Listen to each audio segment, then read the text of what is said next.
Thursday Night Motorsport, the platforms of the Gentlemen's Sim Racing Club across Facebook, Twitch and YouTube. Nice to have you along for the ride wherever you're tuning in, all around Australia or indeed the world, as we welcome you to a European double-header this evening. Oh, sorry, not a European double-header this evening. That's tomorrow night. We've got a German double-header tomorrow night.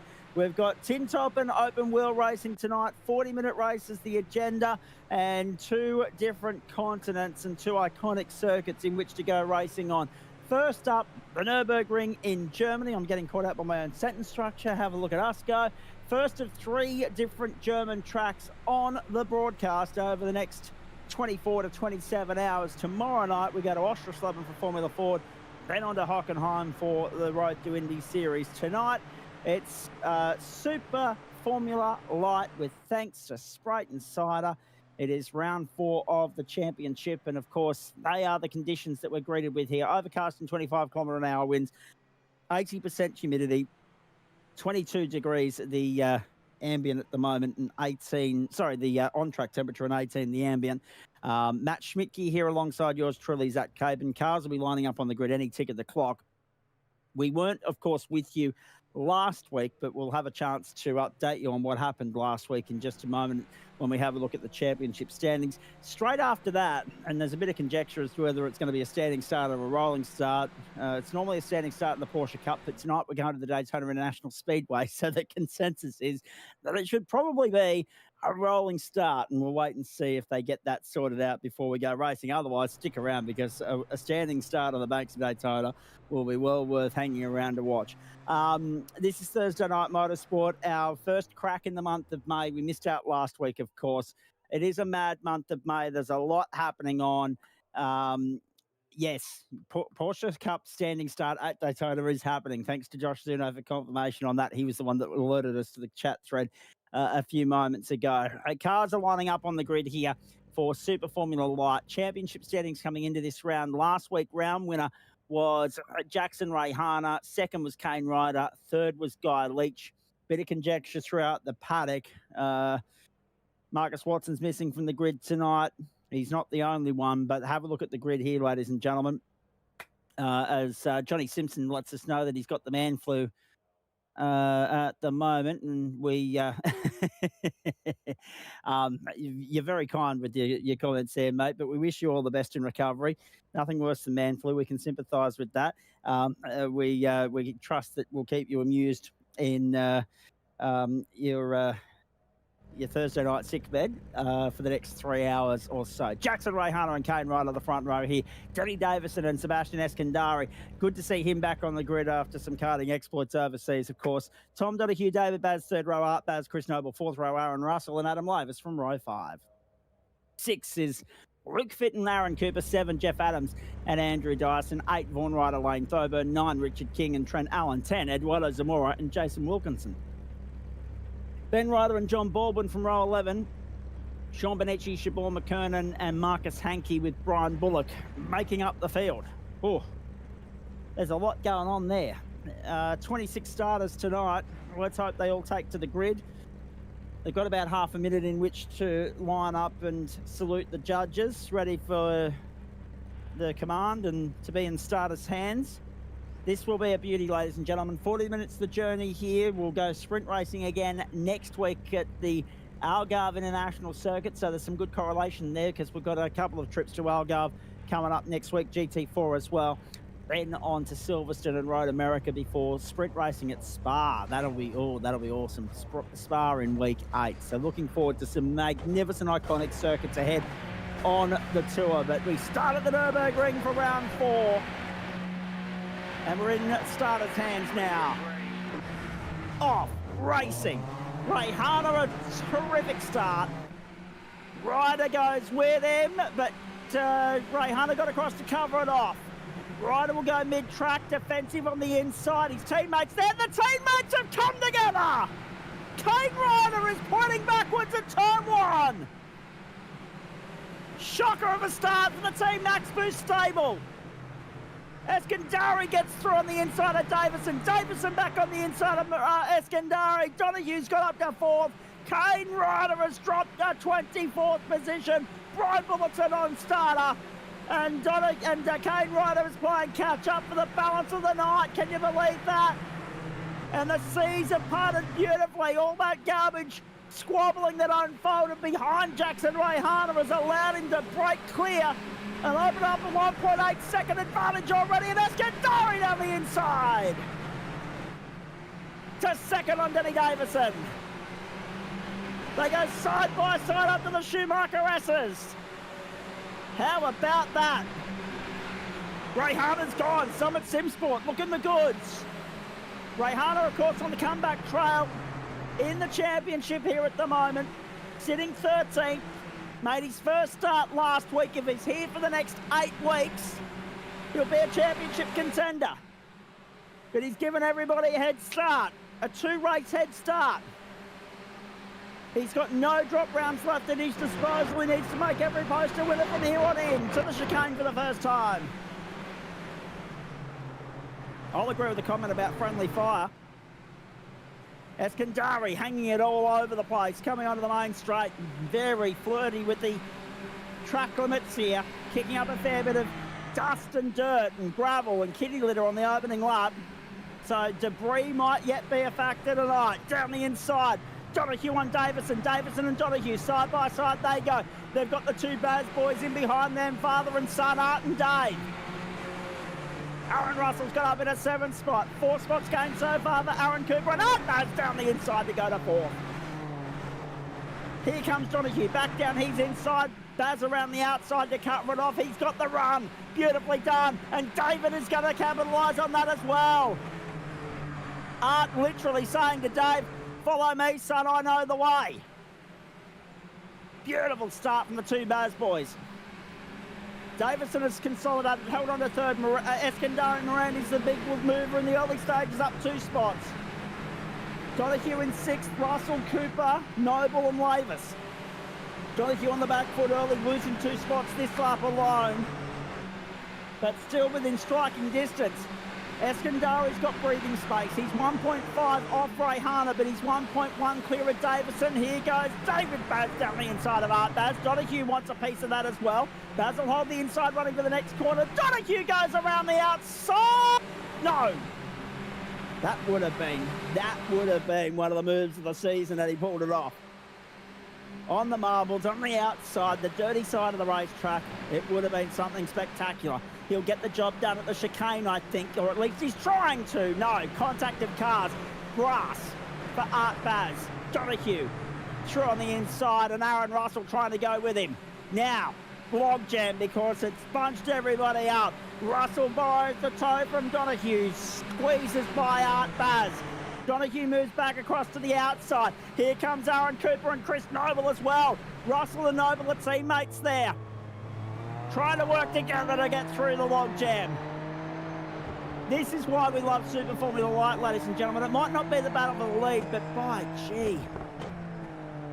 gee, you just can't take your eyes off it. It's just fantastic to watch. Everywhere you look, there's something going on. Good evening to you, David Dench. Thanks for tuning in, mate. Veronica too. Both names on screen at the moment. Have a look at that from the Dench table. Trying to talk Matt into having another run in the Porsche Cup tonight. I hope you're successful with that conversation, with the persuasion, the carrot dangling. Let's be honest, it's always a good show when Dench is in town. And of course, at Daytona International Speedway, a track that he has a couple of scores to settle with, I'm pretty sure, if memory serves. So, and a standing start on the banks of Daytona. He needs to be there just for that alone. That'll be well worth it for the 40-minute race tonight. Down the inside, Donahue trying to get back by Aaron Russell. No. And now under pressure from Aaron Cooper. Chris Noble, Adam Lavis make up the top 10. Look at the commitment. Look at the kitty litter they're kicking up. Track limits doesn't seem to faze these blokes tonight. Got to be worried about incident points later in the piece once they start getting too many off-track alerts and where they're at for racing. They're not taking the first chicane, which Formula One used to synonymously. They're taking the second, which is where the World Endurance Car Championship competitors go. Foreign riders up in a 10th spot. Adam Lavis has gone to 9th. Andrew Dyson to 11th. Chris Noble, the one that was relegated there, back to 12th place now. and he was up battling with his teammate Aaron Russell, 6th, 7th, 8th and 9th only a few laps ago. Down the inside, Dyson to 11th. Puts Noble out to dry. Jeff Adams is in there as well. He's got Richard King for support. The two, again, something about teammates. So you got the Max Boost stable, you got the Alpha Racing stable, and you've also got the Subpar Racing stable of King and Adams in there as well. Wayne Thoburn's the next one out of picture. Just coming into picture at the top of your shot now. Porsche's getting underway, 8:45 Eastern for those of you playing along at home, 6:45 Western, 10:45 New Zealand. Huge importance that we mention our friends on the West Coast on the other side of the Nullarbor today, given that they are the talk of the town with the National Rugby League committing to returning to the West in 2027. It's been a big news day, sport and motorsport-wise. In fact, been a huge week of sports news, not least, of course, the news that's going around in the circles of Formula One at the moment, and it's got nothing to do with Oscar Piastri. It's more about... Oh, no, that's messy. That's messy for the Max Boost entry. That was Vaughan Ryder all over the shop. Andrew Dyson's going to get through, and he's inside. He's going to go up to 10th. Vaughan Ryder back to 11th. That was something about that part of the racetrack. It's just so easy to hang it left, too far left on the exit, and end up in the dirt. Sebastian Escandar and Moretti, 1:45.77, sixth fastest lap of the race last time around. And Josh Suno, yeah, you're right, he's back to hold Jackson Rayhana to account. But I tell you what, how lucky we are that we've got some peak performers, both sim world and real world, in the server at the best of times. And Eskandari, we know what he's doing on the karting stage at the moment as well. He has to fly the flag for Team Max Boost tonight in the absence of Marcus Watson. And this will be... Oh, no, that's messy. That'll be the second of the drop rounds for Marcus as well. Vaughan Ryder's lost his front wing there. So Vaughan's in a little bit of trouble now, trying to limp it back to the pit lane. But I get the feeling that it's going to be a long night from there for him, considering that, well, we're scheduled for something in the vicinity of, I think it's 22 laps tonight here, according to the schedule. Yeah, 23 laps, actually. So whether he's going to be able to nurse it home for an 18-lap run, noting that this is only lap 5, can he get back to the lane? Can he get to the lane, top up the fuel tank, and extend that tank out and make it last, stretch at 18 laps? Good luck. It's going to be a long way back from there for Vaughan Ryder, and it's quite ironic we were talking about them. Oh, no trouble. Wow. Off the road and gone. Holy cow, that's Chris Noble out of business. Chris Noble's night is done. Marcus Hankey's also been on pit lane. Luke Fent and, Luke Fitt and Trent Allen as well. So Allen an early retirement. Fitt on lap 2. Hankey is already a lap down. He may be in retirement. Chris Noble's just parked up and he is done for the night. Kane Wright had stopped at the end of the last lap and has continued on. And that's a rage quit, I reckon, on Chris Noble's behalf. I think he's had a gutful. Yeah. That's a strange... Sorry, Hello, yes. Matt Schmidt. Hello, I am here as well. Hello, everyone at home. Yes, that didn't... initially I thought maybe he just got on the grass a bit and went wide, but then he didn't seem to arrest the car at all before he made the barrier there. No, exactly right. It is a strange one. And there's a fair bit of pit lane activity unfolding there. Sean Medici, Vaughan Ryder were expecting on the lane. Marcus Hankey remains there after 3.5 minutes. The fact that Kane Ryder's been in already, stopped at the end of lap 4, also puts a question mark next to him. How far can he stretch this fuel tank? How deep into the race will he get? Will he have to... will he have to transit the lane again? I'm not laughing at my own sentence structure. I'm laughing at Josh Suno's comment about Dyson and Hoover.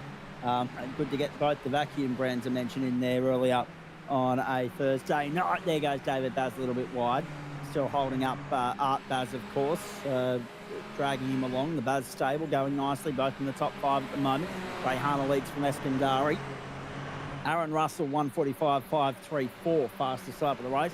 Nice that we're actually getting some comments from Matt Schmidt too, by the way, ladies and gentlemen. We must thank Matt because he's taken over the role, vacated by Dan Carrier. We mentioned on Monday night that Dan's not going to be with us for the remainder of the season due to some family matters that he needs to attend to and take care of. So Matt's going to be in the stable with us on a Thursday night. I hope he's brought his earplugs because occasionally it can get unreliably informed. I'm not sure what everyone's talking about, but I'm told that occasionally it does get pretty noisy in here. As a result of that, he might need some ear protection. But in saying that, a couple of weeks ago, he was the silent contributor. We didn't hear a peep from him for 3 hours. So it's nice that he's now getting more familiar with the producer-director role, that he can occasionally chime in with some expert comments as well. It'll be nice to hear from him throughout the course of the evening. There is Aaron Russell in 7th at the moment, all over the back of Tom Donahue like a cheap suit through the first sector of lap 7 of this 4th round. Night 4 of week 4 of term 2, ladies and gentlemen. The platforms of the Gentlemen Sim Racing Club, Spreyton Ciders Super Formula Light Wins and Slicks into Tin Top Racing from Daytona. A big night here. Thursday night, must watch. It has been for a while on the platforms of the Gentlemen Sim Racing Club. Rayhana, Eskandari, Davison, Baz, Donahue and Russell. That's the battle we're focusing on. Donahue, Russell, just behind them Aaron Cooper. In HTS racing entry, trying to latch on and go with them. Adam Lavis is 9th, doing a nice job. Andrew Dyson is 10th. Jeff Adams, Richard King, Lane Coburn. The next one's through. And we are keeping our eyes on the back of the field. 4 retirements already. And 4 drivers that have stopped on laps 4, 5 and 6. And whether they can get it home without requiring another transit of the lane for another top-up of fuel remains to be seen. But I want to go back and talk about, obviously, Marcus Watson's not here tonight, reasons for which we won't go into, but the reality of the matter is he now has the same issue that Jackson Rayhana has, Matt, as well. And you know what this is all about because you've been part of the setup, the framework here at the platforms of the Gentlemen Sim Racing Club for quite some time. Rayhana didn't start the first 2 rounds. Hopefully that means that he's on the grid for the remaining 8. Watson had a shocker last week. Burns tonight as a DNR. So already, you know, we're very much looking forward to week 7 just to see where things stack up once those drop rounds come into the equation. Anyone that's been here and is netting decent results, and Sam Muir is someone that comes to mind in GT4 immediately, right? He comes to mind because of the fact that he's consistent. So it doesn't matter. He turns up all 10 weeks. He doesn't have to worry about, oh, hey, hang on, this is a drop round or that's a drop round or I've only got one left up my sleeve or whatever the case may be. But there are some drivers in this paddock that are already sweating on that because they can't afford another bum steer from here on in or another speed hump or another hurdle or another obstacle or another incident because, as we've seen in the past, to be in this championship, to be a contender at the end, you've got to rack up consistent performances. You certainly do, Zach. I'm more than familiar with the need to take a drop round, but with the top boys, the fastest boys, having already used theirs, it certainly will make the championship interesting when we get near the end of it. Could be the difference between making it and breaking it. Andrew Dyson in 8th place, still defending Adam Lavis, keeping him at bay. Round onto the main straight, and lap 9 now. 14.5 minutes gone, ladies and gentlemen. Thursday night motorsport, the platforms of the Gentlemen Sim Racing Club. Exactly the point. Exactly the point, Josh. And look at Adam Lavis, just content to sit in there. Had the slipstream, had the run, could have made the move. Opted not to. 4 races on 0x, never sent anything like it, deservedly sitting P1 on the ladder. Yeah, Sam Muir is in a class of his own. He might not be in the fastest car, he might not be notching up the race wins in that Aston Martin, but we've seen him win championships through consistency before. He only won 1 race in the championship winning term last term in GT4. He's on track to do it again in GT4 for waste options on Monday nights in term 2. And he's starting to rack up the numbers that, you know, you would associate with someone like Matty Dench. He is the GT4 answer to Matty Dench. There's no doubt about that.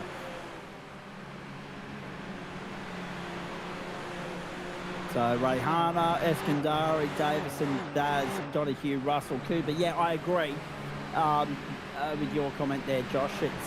It's interesting that I see where you're going with it as well, with the vacuum references. Keep them up, yep. Our resident dad joker is Josh Zuno, ladies and gentlemen. But the aerodynamics, the slipstream, yeah, lave us in the toe very nicely, just poking along there. The slipstream effect is strong. You saw that illustrated by the onboard shot. Lavis just opting not to go down the inside for now. Save a few millilitres of fuel and maybe benefit with the undercut at the pit stop. When we get there, of course. We're still a long way from there at the moment. Oh, Jason Wilkins is off the road. We're on board with Johnny Baldwin, who's come straight to pit lane out of the chicane that time around. The end of lap 9. And this is James Wilkerson. Curb. Yep. Yeah. In the McLaren throwback tribute retro livery. Just coming a little bit hot there. Oh, and he's lost it again on the gravel there, coming into the last corner. Yeah, the rejoin, when you can't get it back on the black stuff and you're trying to accelerate the litter. Yeah, good luck to you. Good luck to you. Sebastian Eskandari Morandi, Team Max Boost, one of the new teams that have arrived and already made their mark on the platforms of the Gentleman Sim Racing Club. And this guy, of course, I had the privilege quite a few years ago now, during the COVID year, 2020. And I apologise, that should have been prefaced by a trigger alert, ladies and gentlemen, because I know, you know, some people like me still get a little bit antsy whenever that word's mentioned. But yeah, I had the great pleasure of going out for radio, West Bromwich Radio up here in Ipswich, and commentating him at the Queensland Karting Championships in 2020. He was a little whippersnapper then, but his career has just taken off and accelerated in a big way in the real world in karting. And obviously he's looking to have a similar impact and make a similar mark in the virtual world here on the platforms of the GSRC. And they are going to be a force to be reckoned with as the season goes on. Team Max Boost, there's no doubt about that. And if you can get us an equally as competitive, equally as formidable a performer to complement what Marcus Watson brings to the table from that stable, it's unintentional rhyming from me, that's going to bode well for their onslaught as far as teams' bragging rights are concerned, and especially when it comes to battling with some of the other big teams in this contest, you know, the likes of Alpha, the likes of Summit Sim as well. And look at these two subpar boys pushing one another along. Nothing subpar about the way Jeff Adams and Richard King perform in the top half of the field at the moment. And they're going along quite nicely. Adams had a particularly impressive run a fortnight ago in Formula Ford, and we'll be bringing that to you tomorrow night, ladies and gentlemen. 2 sprint races there from the Oschersleben circuit in Germany. That'll be first up, then onto the Hockenheimring, second up for the Indy cars, round 4 of both.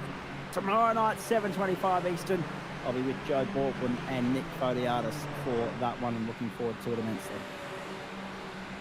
Thursday night football in the NRL tonight and the AFL, so we'll have updates coming in from around the grounds as they play out. Of course, the Dolphins up against the Eels tonight, and that match is already underway, so I'll bring you up to speed with score updates as they come to hand. 0-0 at the moment. Fremantle versus Collingwood in the AFL. We're riding on board with Sebastian Eskandari. That's a lap of the Nürburgring aboard the Team Max Boost entry. Aaron Cooper's off the road and dropping a bunch of spots. Cooper's dropped down to 10th place. This bloody chicane again. Have a look at it. Was it the entry or the exit? The exit. It's always the exit. Oh, no. Yeah, I imagine the quality of the pirouette, but I'll tell you what, it's costly. I imagine that's a place where if you get it right, you can gain a lot of time, but then there's also a lot of time to lose, and that's exactly what will happen if you don't get it right. And as you know, mate, risk versus reward. Is it worth going, 11 tenths to try and get that extra tenth of a second when the cost for getting it wrong is so detrimental? The amount of positions, the amount of seconds lost to your competition. in a moment like that will be felt by Aaron Cooper, who sits 10th at the moment. Kane Ryder sits 17th. He's the best placed of those two have stopped so far. Sean Benici, John Baldwin, Vaughan Ryder, Eduardo Zamora, the others to have transited the lane so far. Still only the 4 retirements. We've got a total of 21 out there at the moment, transiting lap 12 of round 4 of Spreyton Ciders Super Formula Lights. Tame race in many regards, but Danny Davison trying to make a race of it here. Jackson Rayhan has extended his lead out, 3.5 seconds, controlling this beautifully.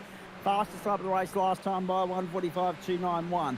But right now, all eyes on Danny Davison and whether he can catch and pass Sebastian Eskandari. Art Baz, Tom Donahue, Aaron Russell, Andrew Dyson, Adam Lavis and David Baz. Didn't quite see what happened to David Baz.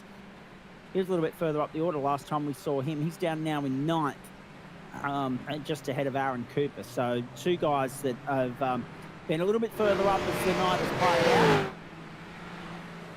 And this is what happened to David earlier. Well found by Matt.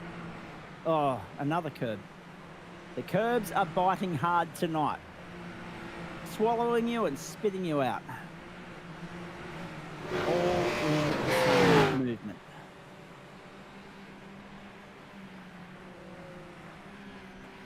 Yeah, the race certainly has slowed up a bit. It was a bit hectic at the start there, but all the boys seem to have found their position, and now it's just going to be head down and race till the end. And when I say the whole, it's kind of like,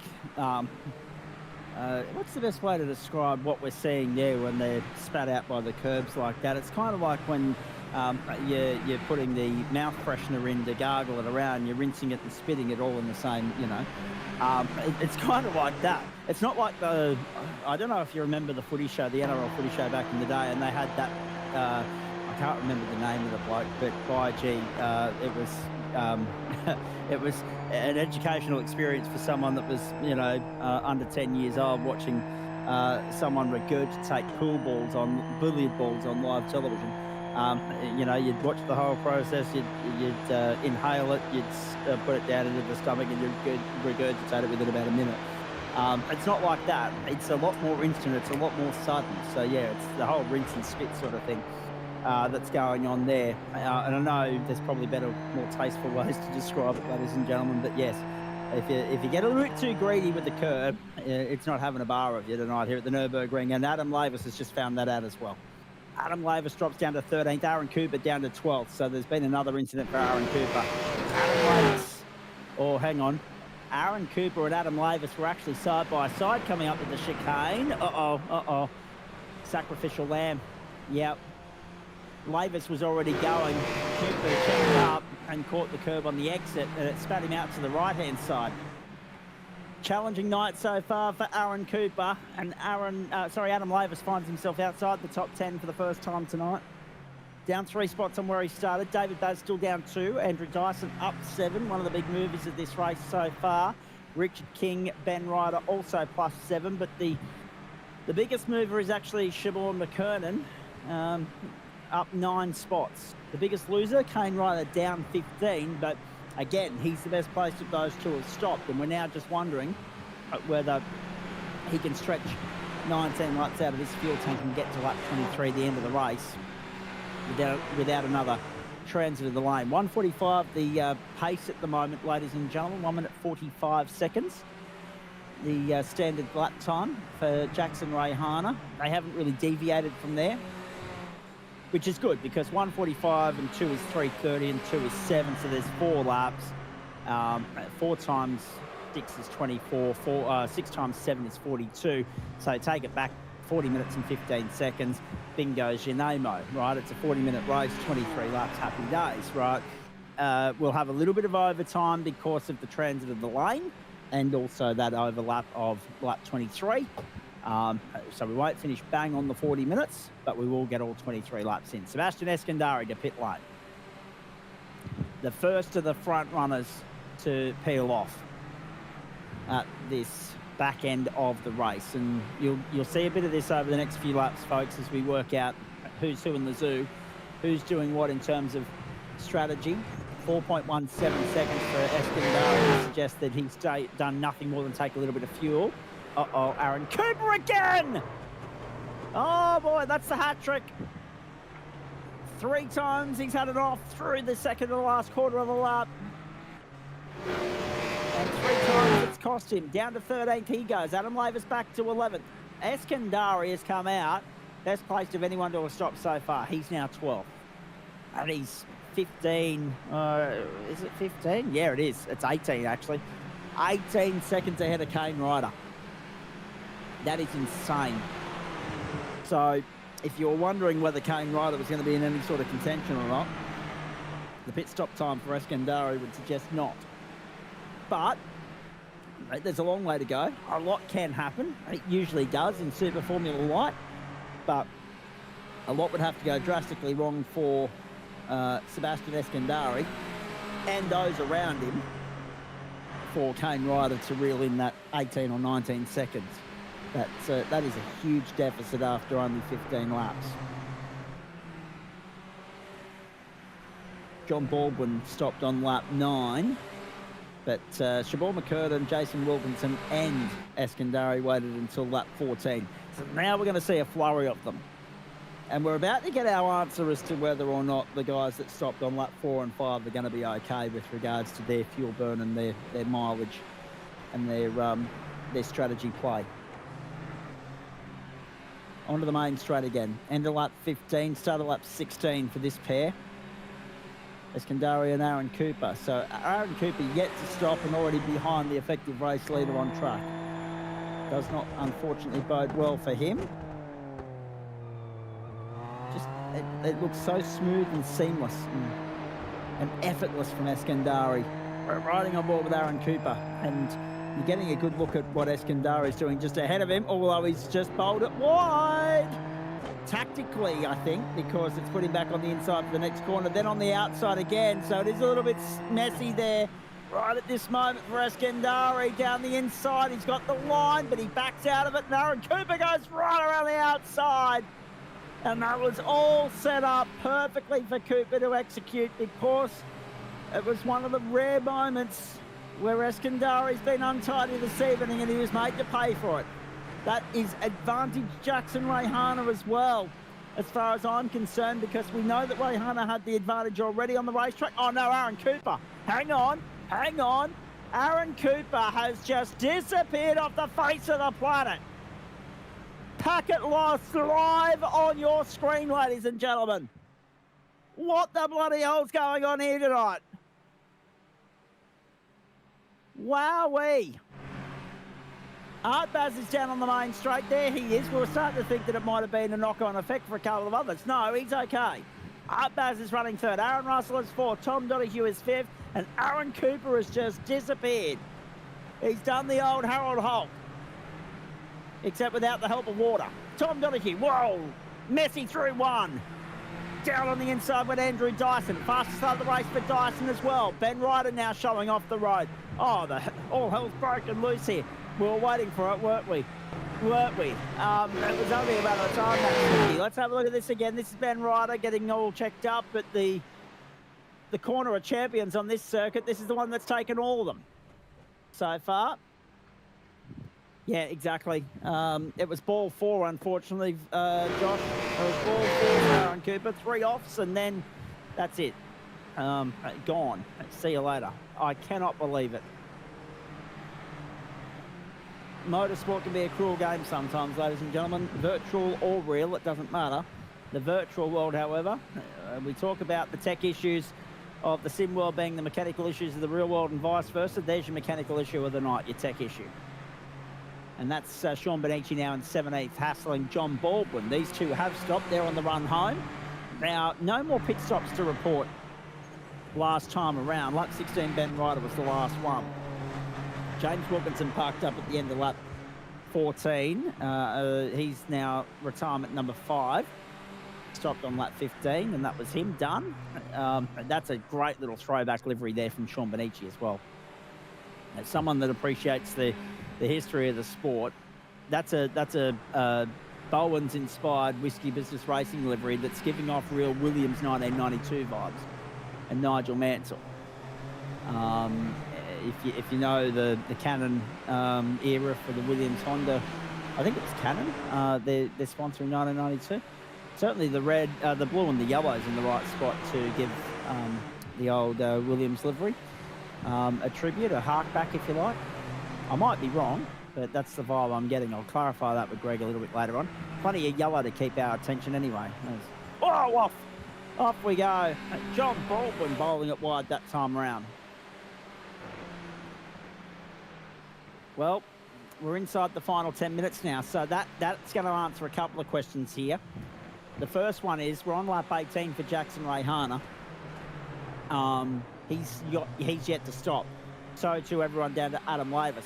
So I think that's going to help us tidy up the other end of the spectrum there, where you've got Vaughan Ryder, Eduardo Zamora and Kane Ryder yet to slot back into the equation because of where they've stopped or how early they've stopped in the race. So I think those guys are going to be just fine now, Matt. And to be fair, we shouldn't have doubted them in the first place. My only concern was whether it was damage or other circumstances that brought them to the pit lane. It would seem as though it wasn't. It was tactical and strategic, a move on their part to come to the lane. And these guys have been doing it long enough now to not get their... I could have done that so much smoother for the sake of making sense of the statement, but typical me, just muddle it up right when it matters. It doesn't. They don't strike me as the type of blokes to do their maths poorly, get their numbers wrong. Yeah, I'm sure they've done the equations and got the lap. I believe the fuel's set to 65%, which usually only leaves you, I think it's about 5-ish laps around this lap time to get home, so they would have seen it, and maybe they saw the chaos happening at the front and decided to take the early stop and just run in clean air to the end. Indeed. So Rayhana due to stop probably next time by. That's Vaughan Ryder in 15th, chasing Eduardo Zamora. Kane Ryder's another 17 seconds up the road from them. Aaron Russell, great run for him. Great to see him back on the grid too. Sitting there 4th, just ahead of Andrew Dyson. Dyson, the biggest mover so far. Up 9 spots. Good, hard hustle from Andrew Dyson, who's been one of the more versatile performers that we've paid attention to throughout the course of this season. Already a win to his name in GT4. I believe he picked one up in Supercars last week as well. Oh, Danny Davison was wide momentarily, but he's okay. Well, I'm glad you're aware of that, Matt. I must say, I haven't had too much of a chance to have a look in at the Supercars or the ARCA stuff so far this season. That does change, I must say, if you're not already aware, ladies and gentlemen, because in weeks 8, 9 and 10, I'm jumping in to deputise for Liam Banks as Danny Davison comes to pit lane now. So we're up to lap 20 of the stint for Jackson Rayhana, for Aaron Russell and Andrew Dyson, who are all playing on. Davison and Art Baz to pit lane. And so too Tom Donoghue, David Baz, Jeff Adams, Richard King, Lane Thoburn and Adam Laver still yet to stop as well. But there goes Dyson down the inside of Aaron Russell. Andrew Dyson and DPR racing to second. The charge continues. The problem they've got is that it's Jackson Rayhana and Daylight. These guys are technically fighting for second, but really it's third because Daylight's a very comfortable second at the moment.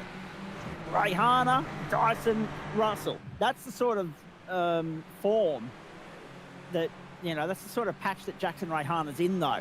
It'll be back-to-back round wins for him if he can finish the job off here. It's been a while since we've had a back-to-back round winner in Super Formula Light. So competitive has this series been that it's been very hard to achieve. But this will be the first of the season, and it'll be back-to-back victories for Rayhana. What a way to announce his presence on the grid here. Being a late arrival to the series, not racing weeks 1 and 2, but 2 wins week 3 and 4 to firmly put him in title contention in a matter of speaking. The challenge will be when Marcus Watson's back on the grid, when Scott Barchan's back on the grid. He's another notable absentee tonight. And this is Andrew Dyson making a late run for potentially a podium finish. Everyone down to Richard King yet to stop. So it's Rayhana, Dyson, Russell and King. If you're a gambling man, you'd say they'd be due on the lane this time by, and that's exactly where Jackson Rayhana is headed. That's exactly where... Whoa, hang on, boys. You might be in a bit of trouble there. you might be in a bit of trouble there. Andrew Dyson and Aaron Russell, watch this. We need to follow their pit lane transit here if we can, Matt. Just stay with them for me. Because how often have you seen drivers crucified, and I don't mean to get biblical on you, but crucified for their pit lane entry here at the Nürburgring. They are very strict on pit lane entry at this circuit. There's no stop and hold, thankfully, for Aaron Russell or Andrew Dyson. It's a 4.3 second stop. I thought they were flirting with danger given how far over that white line they were. If you're on that red and white AstroTurf, you know, median strip sort of stuff, they usually throw the book at you. They've got away with one there. And the battle resumes because here's Eskandari. Now, I probably wasn't expecting Seb to be that far down the field, and he probably wasn't expecting to be that far down the field either, but he's gone back to fourth on the inside of Andrew Dyson, and Aaron Russell's gone back to sixth in all of that. Denny Davison's come out second, Art Baz third. It's 6 seconds from Dyson to Baz, and there goes Eskandari. No! Andrew Dyson holding on around the outside. We've got a real fight for fourth on our hands here, folks. Art Baz, a standout performer, in a lonely third right now, and Denny Davison a lonely second, and Jackson Rayhana 3.5 seconds clear at the top of the order. Dyson hanging tough around the outside. Eskandari tucking into fifth. Russell there in sixth at the moment, trying to find his way back up into the top five. And Dyson already defending. Eskandari to the outside. Aaron Russell, and now you at home have the best seat in the house here, folks. A bird's eye view of the battle for fourth. There are just 2 laps to go at the line. Jackson Rayhana's on his way home. 2 to go at the Nürburgring. We will go into overtime, but that's okay. We don't mind overtime, especially when the racing's this bloody good. Down the main straight. Russell in 6th place. Can Eskandari get the run on Dyson down to turn 1? Dyson's there on the outside. Eskandari diving to the inside. Deep under brakes. The fight is on for fourth on the racetrack. Dyson again holding on. Eskandari around the outside. No, it's too big a task. And Dyson will hold on for the moment. Russell back onto the tail of Eskandari. They make it to the left-hander. I agree with that comment there from Brad. It could well end in tears. It has done before. What about Thruxton last year, anybody? Or last term, I should say. Super Formula Light Racing again producing the goods on a Thursday night. It's not a podium battle, but it's the next best thing. It's the best of the rest. It's 4th, 5th and 6th. Jeff Adams in a dogfight at the moment, trying to fend off a late, hard-charging, finishing Kane Ryder, and his teammate Richard King there as well. He's got better breathing space than what Andrew Dyson does, though. That's the battle for 9th, 10th and 11th, and Sean Bonici's the only other one on the racetrack in the battle at the moment. He's trying to track down John Baldwin. 3 battles on the racetrack, that's it. And Jackson Rayhana's going to see the white flag this time by.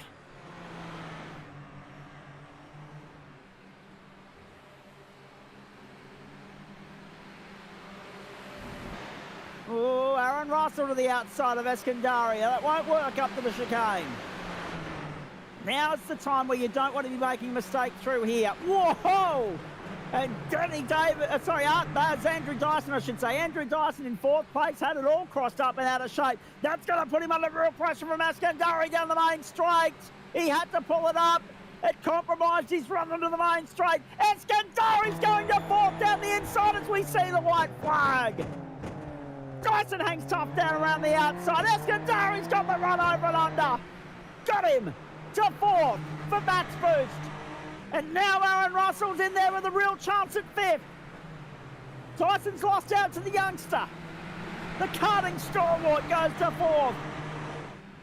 Dyson and Russell in behind. This battle's not over yet. You're mad if you think it is. One little slip up from Eskandari and Dyson will be ready to pounce. Down the inside to the right-hander. And equally, one mistake from Dyson and he'll lose 5th to Russell. Here goes Russell with the run. Russell pulls the nose out and then backs out of it to the right-hander. up through the Schumacher S's. There was only 2 more legitimate overtaking opportunities on this lap, I think you'll find. Dyson trying to get the run on Eskandari. He has got the run up around the outside. Will Eskandari close the door? He won't be in a position to do so. Dyson back down the inside for 4th. Whoever said it could end in tears might be right. But this is exemplary driving from all 3 men. Into the final sector we go. Jackson Rayhana's got back-to-back wins in Spreyton Ciders Super Formula 1. He sees the checkered flag, but we're not taking our eyes off this. To the inside. Oh, Dyson around the outside goes back to 4th. Are you kidding me? And Aaron Russell's going to try and get the up and under an Eskandari, but time's going to get the better of him. Eskandari holds on to 5th. And Aaron Russell home for 6th. Danny Davison pitches a bonus point with the fastest lap of the race on the final lap. Into the 44th we go. Artbaz got 3rd. Dyson and Eskandari Morandi and Aaron Russell. Wow, wow, wow. I think that's probably the best last lap thriller that we've ever seen for non-podium positions. It certainly was a pretty wild ride. The Gentlemen Sim Racing Club. Sorry, Matt, go for it, mate. You're what right, about yes, that? that was pretty wild. Those boys were going hard and clean. I'm sure it was going to end poorly, but they kept it together and did very well. Oh. Well done, boys. That was fantastic. And again I say to the Porsche boys, good luck topping that. And you know what? I was right. I should have backed myself, but I just went and had a look at that Nigel Mansell livery from 1992. It was Canon on the back, on the rear wing, and the blue and the yellow and the white on the sides. So yes, I can see what Whiskey Business were trying to do there with the Sean Bonici livery. There's no doubt about that. Holy cow. Something about Super Formula Light at the moment, the whole category, the whole series, be it on the platforms of the Gentlemen Sim Racing Club, be it when we have the Interclub Challenge, the Open World Nationals with our mates from SRW. It doesn't matter. It just seems to be compelling must-watch viewing at the moment. It's in a purple patch. It's a category that everybody wants to be a part of.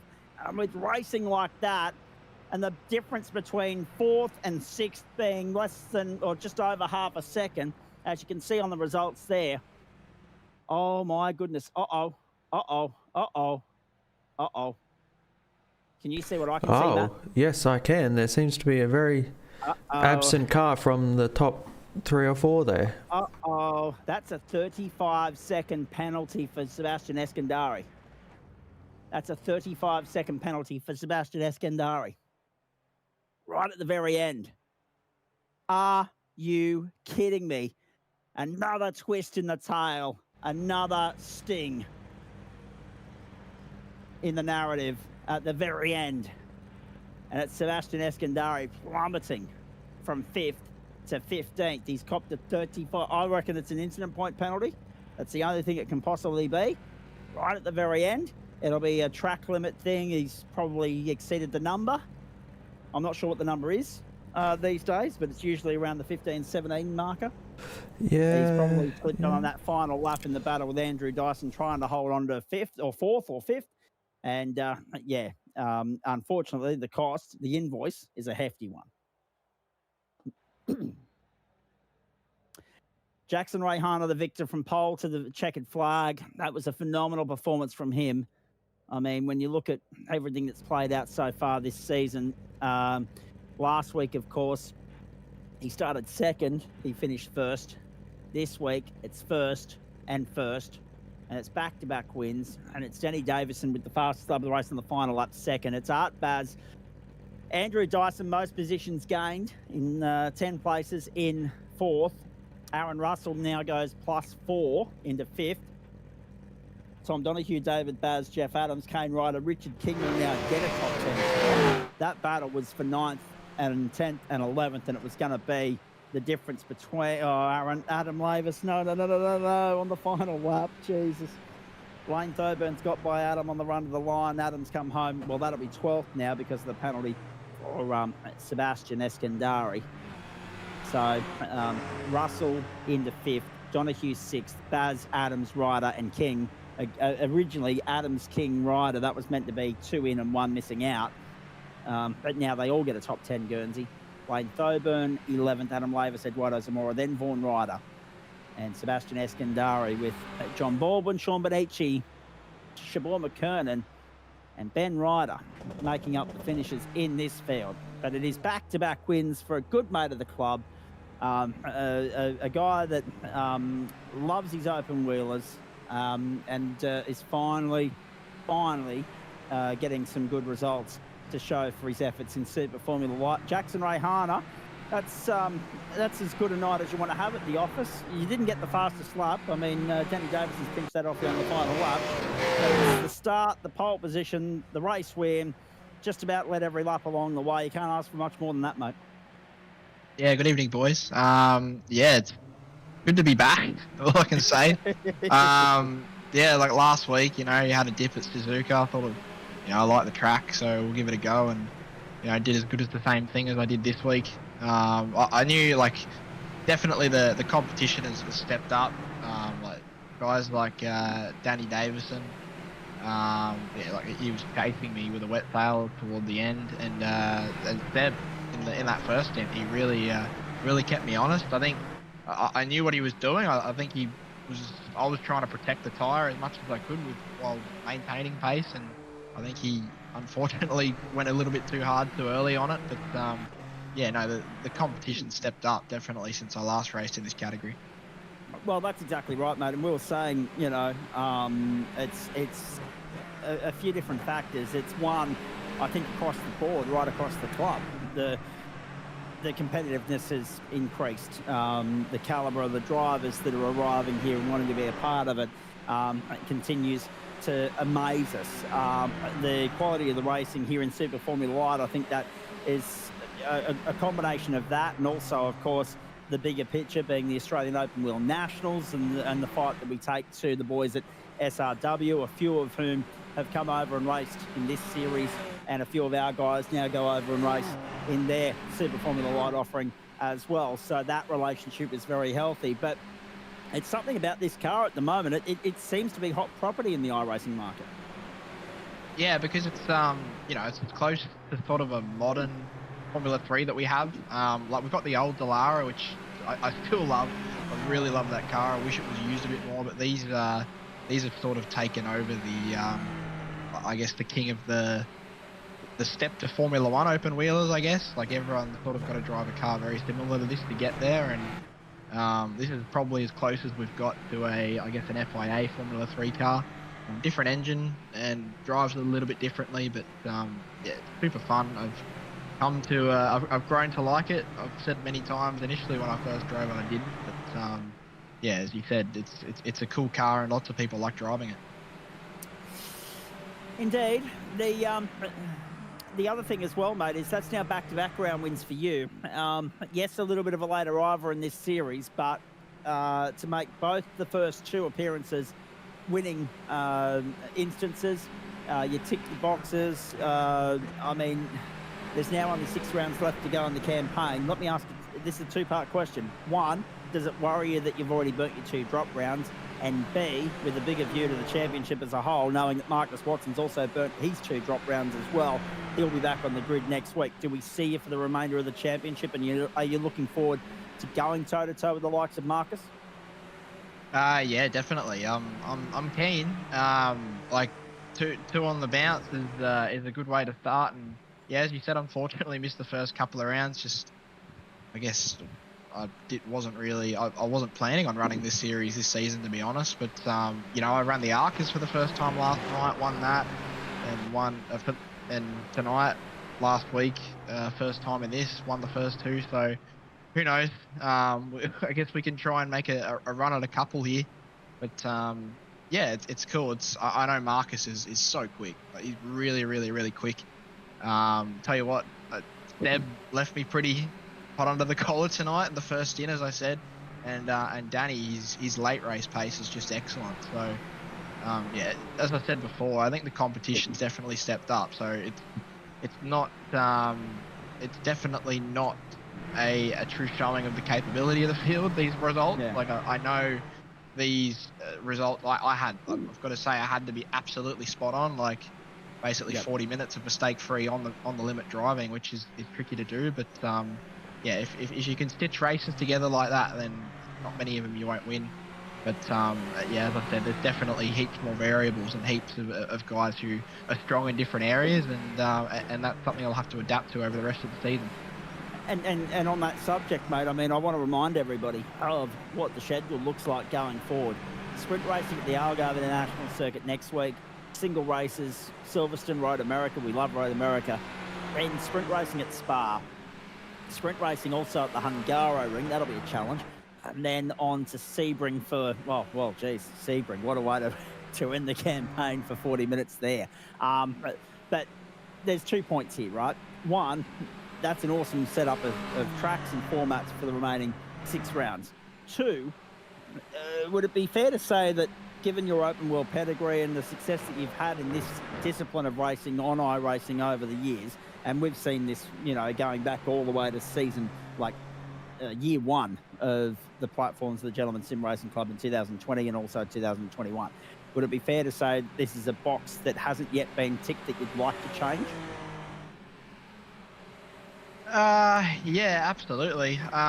Like, I've been getting into the GT stuff now. This is true too, yes. Yeah, like that's also something, like I had a hardware upgrade over the Christmas break, so it's kind of why I've been a little bit sheepish as to, getting into a really competitive environment just until I get comfortable. But I did say last week to my teammates, last week was probably the first time I've used it in, it's been 3 months that I've really felt comfortable. Like, it's not someone else's like wheel and wheelbase. So it's yeah, it's good. And I guess, two now 80 minutes basically of mistake-free driving it's not just down to me. It's also, I'll put it down to a very good hardware upgrade that I've been trying to get for a long time, and that's really helped my progress. But yeah, look, that'll definitely. I know Corey Lazarus. I've been chatting to him a fair bit. He's been trying to steer me to get some Porsche coaching, which again is something I'm really interested in. And yeah, like just sort of dipping my toe in the water of the stuff that I like, and seeing how I go, and then sort of if we do well, it's like, okay, we'll see where we go from there. Can I be perfectly honest? That's a rhetorical question, Jackson. I think you know that. But if you're chatting to Corey Lazarus, then I mean, you'd be hard pressed to find anybody better to acquire the services of for Porsche coaching when you look and see what he's done on the platforms of the GSRC, but also what he's doing broadly as well. Yeah, absolutely. He's the what do we say now? The benchmark. That's it. Is it the benchmark now? But yeah, when it comes to Porsches, he's the benchmark. Yeah, he's a cool dude, and the scariest part is someone coaches him. Like, there's someone better than him that's teaching him how to drive. Yeah. So there's just so many levels to this I guess iRacing as a whole, and that's something that's taken me a while to learn. But you go overseas, you do this sort of racing over there, and it's just another level. Like, there are 20 Matthew Dentures in the GT server. Like, you have to beat all of them. And again, you have to be perfect to do it. Like, this is sort of the type of driving you have to do in order to win those or get anywhere close to the front of these type of races. And that's, it's pretty scary. But again, it speaks credit for the GSRC. Like, it's just a fantastic platform to bounce into stuff if you want to end up doing stuff like that. Did you see Ryan Campbell's comment just there on screen whilst you were chatting to him?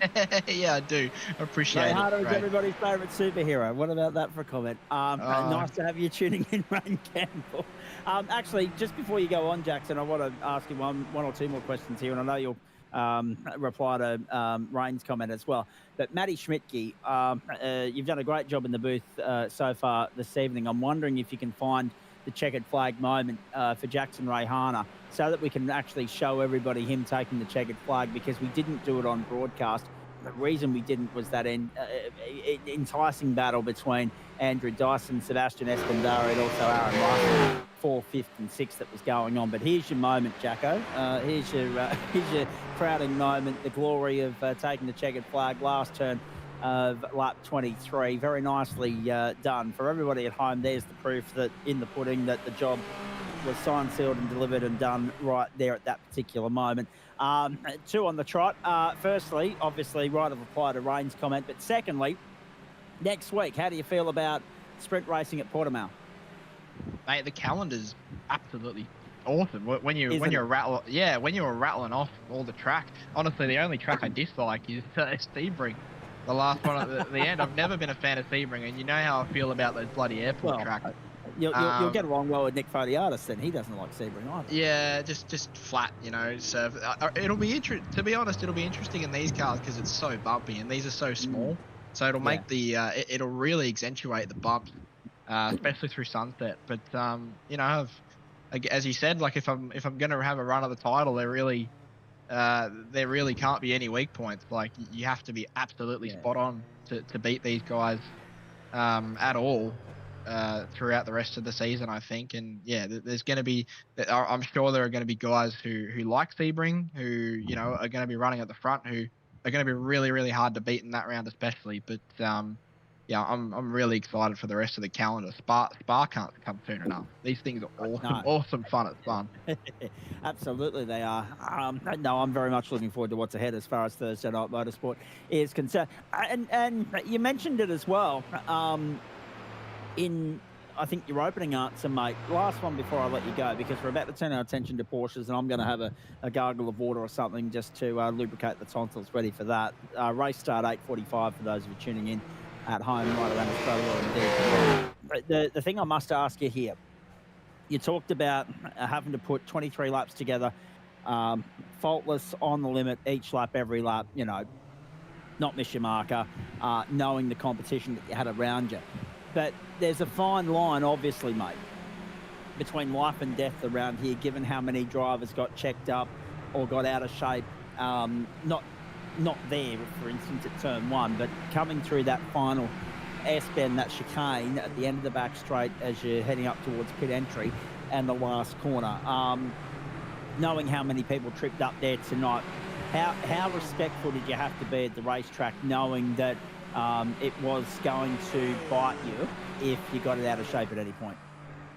Yeah, very, and especially if the tire wore off. Like but you get to a point where it's not just driving fast. Like you've got to be thinking about, okay, what is the guy behind me doing, or what is the guy in front of me doing? Like, is he using too much? Like that's sort of how I was able to dictate the pace in the first stint, because I knew I was probably driving not quite on the edge of the tire, but very close to it. And I could just see Seb, like he was catching me by big chunks every lap. And I'm like, geez, he's really having a good bite at the tyre here, and that's probably why he pitted early. I'm not sure whether he put tyres on or not, but yeah, I know Danny, if I did a really good job at saving mine, Danny must have done an absolutely astounding job, because he was really coming home with a wet sail at the end, and I know my tyre wear was pretty deep toward the end of the race. All right, mate. Very nicely done. I can't wait to see what you bring to the table in sprint racing at Portimao next week.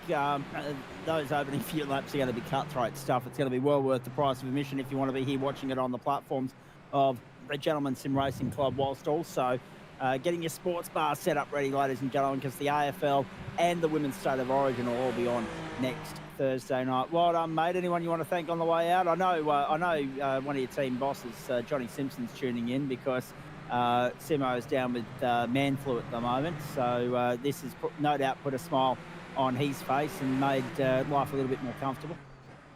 Yeah, Simo's he always loves seeing a yellow flash car come across the line first. But yeah, huge thanks to Simo. I know he's always watching. And shout out to Angus Cook. He's also watching while a few vodkas and margaritas deep. He's probably having fun somewhere in Melbourne. Oh, margarita. Okay, yeah, right. It is a nice Thursday night then, isn't it, for some? Jeez. Rather hidden than me. I'll stick to Canadian Club or a little bit of American honey, if you don't mind. Well done, mate. Great performance tonight. Looking forward to next week already. Hopefully see you on the grid in the the GT3s, knowing that there's miles to be done and warm-ups to be and preparation to be done in readiness for round 2 of the Pro Invitational, which is only now only 8 days away. That's coming up quick. Yeah, definitely prepping hard with Kobe Liam and Jackson Evans. We shout out to him also. I was going to say, what a little bit of wheeling and dealing you've done there to secure him for the season, eh? Yeah. We went down to Sydney last week for the GT World Challenge and watched him dominate there. So hoping he can bring a bit of that magic to the GT World Challenge. We've been loving having him. He's been really good. We set up advice and stuff like that. And also he's a very quick driver to boot. So yeah, excited for that in a couple of weeks' time. Absolutely. All right, mate. Congratulations again. Well done. Go and celebrate. Enjoy. We'll catch up next week. Cheers, mate. See you later. Although that being said, there's nothing to say that you won't be on the grid tomorrow night at some point in either a Formula Ford or an IndyCar. But if you're there, we look forward to seeing what you bring to the table, because that racing's been off the charts so far this season as well. Yeah, I was going to say IndyCar. I do forget that I'm back in the booth tomorrow night. It's so topsy-turvy at the moment. My Fridays are all over the place. They're between Real World Motorsport, GT Pro Invitational, bloody AFL at the local Div 3 level here in Ipswich, and of course the occasional Friday night GSRC coming out. It's good. Yeah, well, I'll have to pull my finger out here in the booth tomorrow night, but yeah, we'll see how we go. Yeah, yuck. Anyway, we'll see how we go tomorrow night, and I'll try not to leave 100 seconds of push to pass in the bank like I did the last couple of weeks. Yeah, good idea. It's there to be burnt for a reason, mate. Good luck. Go well. All right, mate. Catch you tonight. Oh, brilliant. There he is. Race winner in Spreyton Ciders Super Formula Light for round 4 of the campaign, Jackson Rayhana. Can you believe, yes, we're already 4 weeks into the campaign. It is rapidly racing toward the halfway mark of the season, folks. We'll do that next week. We'll mark halfway next Friday night. In the meantime, a big thanks to everyone that makes it possible for us to do what we do here on the platforms for GSRC. That includes the great people at Spreyton Cider, Waste Options, Trophy AI, Orbic Australia, Bowens the Builder's Choice, merch.tgsrci.com, and again, the great people at Flash Graphics. How appropriate that you've got the Flash Graphics Summit SimSport entry there, front and centre on the screen, taking the checkered flag at the Nürburgring. Rayhana dominant. Had a Danny Davison and Art Baz, Andrew Dyson and Aaron Russell after Sebastian Eskandari copped a 35-second post-race penalty and plummeted from 5th to 15th. Super Formula Light back next week from the Algarve International Circuit, Portimao, Portugal, and we're back on the other side of a short break at the Daytona International Speedway for a standing start on the banking. Oh, you won't want to miss that. Thursday Night Motorsport across Facebook, Twitch, and YouTube continues for you in a few moments.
Platforms of the Gentleman Sim Racing Club, Thursday night motorsport from one famed racetrack to another. We go from the Nürburgring in Germany over to the Daytona International Speedway in Daytona Beach, Florida. We're on the road course tonight, round 4 of the Bowens Porsche Cup Series.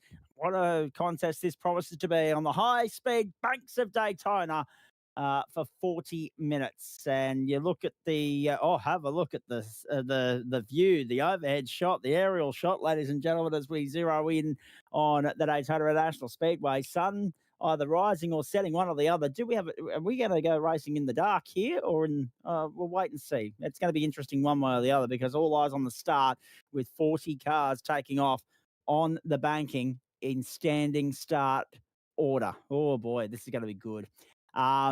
There's the circuit, 5.7 kilometers, 26 degrees, the temperature, 24, the ambient at the moment, 63% humidity, partly cloudy conditions, 15 kilometre an hour winds.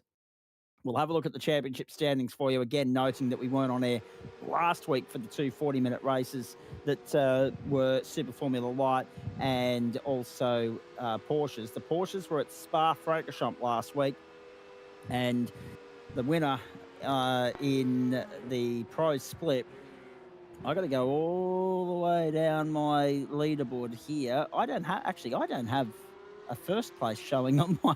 There it is right there. Corey Lazarus winning last week, not surprising, but he's only making his first appearance in the championship after last week's open third round. So he too, like Jackson Rayhan, are playing catch up. No drop rounds left to dispose of. Second place last week went the way of Andrew Dyson. Third place to Rick Kuznetsov. And Craig Bond, fourth in the open split, has been promoted to the elite split for tonight. So Bondy's got a little bit of work to do, sitting 8th outright on the points table at the moment. Hayden Smith, the leader, 141. Stuart Ellis, 123. Sam Chapman, 117. And on pole tonight, and Oscar Haynes, 100, and Andrew Dyson, 98. Simon Mesmo, 94 points, makes up the top 6.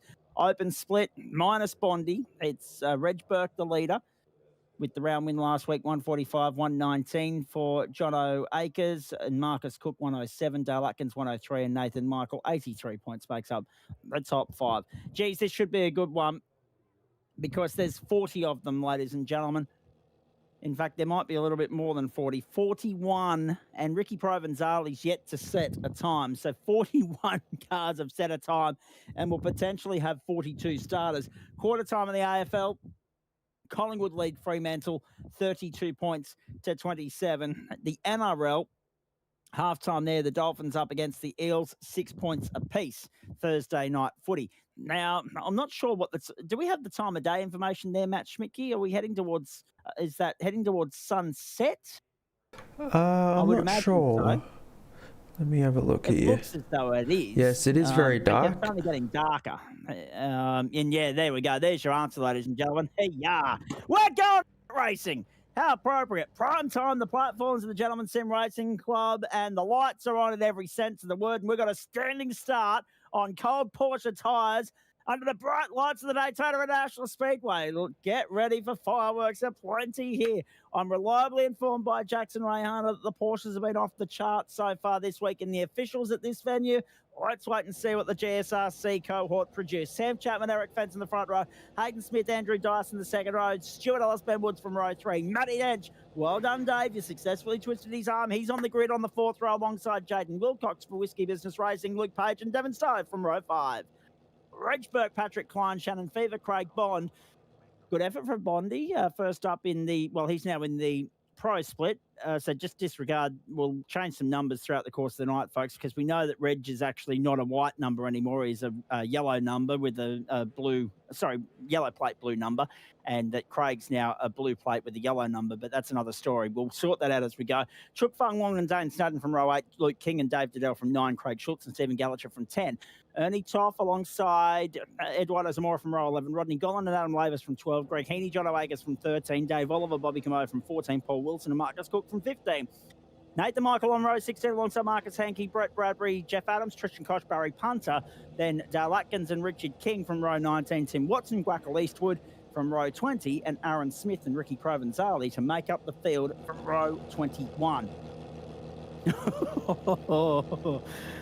I'm excited, and I'm also nervous for those 42 gentlemen lining up there right now. The banks of the Daytona International Speedway aren't usually synonymous with a standing start, ladies and gentlemen. So let's see how this goes. Lights out, away we go. Uh-oh, there's first one. Already a couple of spins and skirmishes. Hold your breath as they head towards the first corner, ladies and gentlemen. Cold tyres. Will they safely navigate their way through? I'm not sure. So far, so good. At the front, at least. We'll wait and see how it goes at the back. Looks Sam like Chapman, a good start. Eric Fenson's gone with him. Andrew Dyson and Hayden Smith, the top four. Looks like we may have had one incident coming into turn one. We'll have a look at that in a minute if the boys calm down and we get a chance. Bobby Camo down 6 spots and Greg Heaney down 3. So too Luke King and Craig Schultz. Andy Toft down 4 spots. Reg Burke down 3. Jaden Wilcox down 4. He was the one that got squirrely off the start. On screen there, Chuk Fung Wong up 5 spots already, if you don't mind. About a 1 minute 45 lap time around here, ladies and gentlemen, so that bodes well for about the same distance as what you saw with Super Formula Lights, about that 23 lap marker tonight with a transit of the lane for good measure. For a splash and dash. Back straight. Let's go. Sam Chapman under pressure early from Eric Fenson. Now, does Fenson want to push Chapman along or does he want to lead from the front? And there'll be a few games being played here. Chapman happy to lead the field for now and pull them along with him.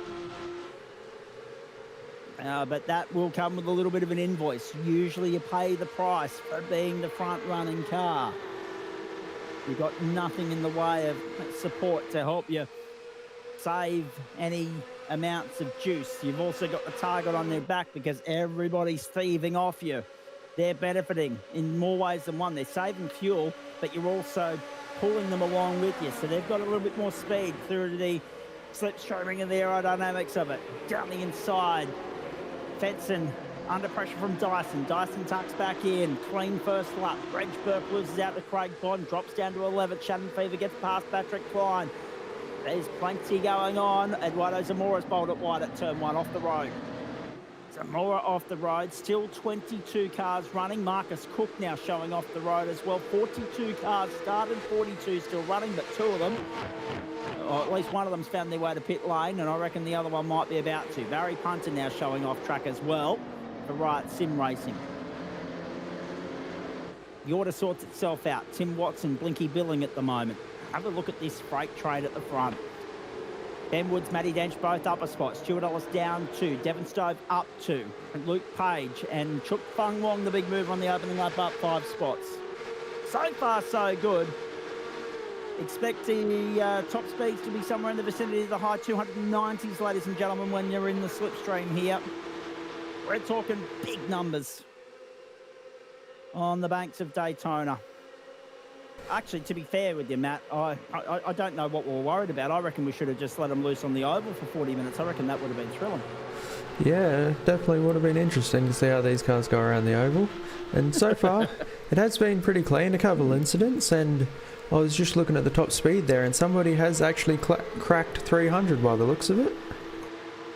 Yep, 306.4 for Shannon Fever. Holy cow. 310 for Bondi, 310 for Dane Snadden, 308 for Reg Burke. They're awesome numbers. Eric Fenson still puts the pressure on. Sam Chapman to the end of the second lap. Chapman 146, 146.4 now for Devon Stove, now the new fastest lap of the race.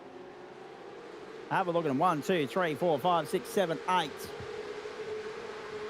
And to the first turn they go.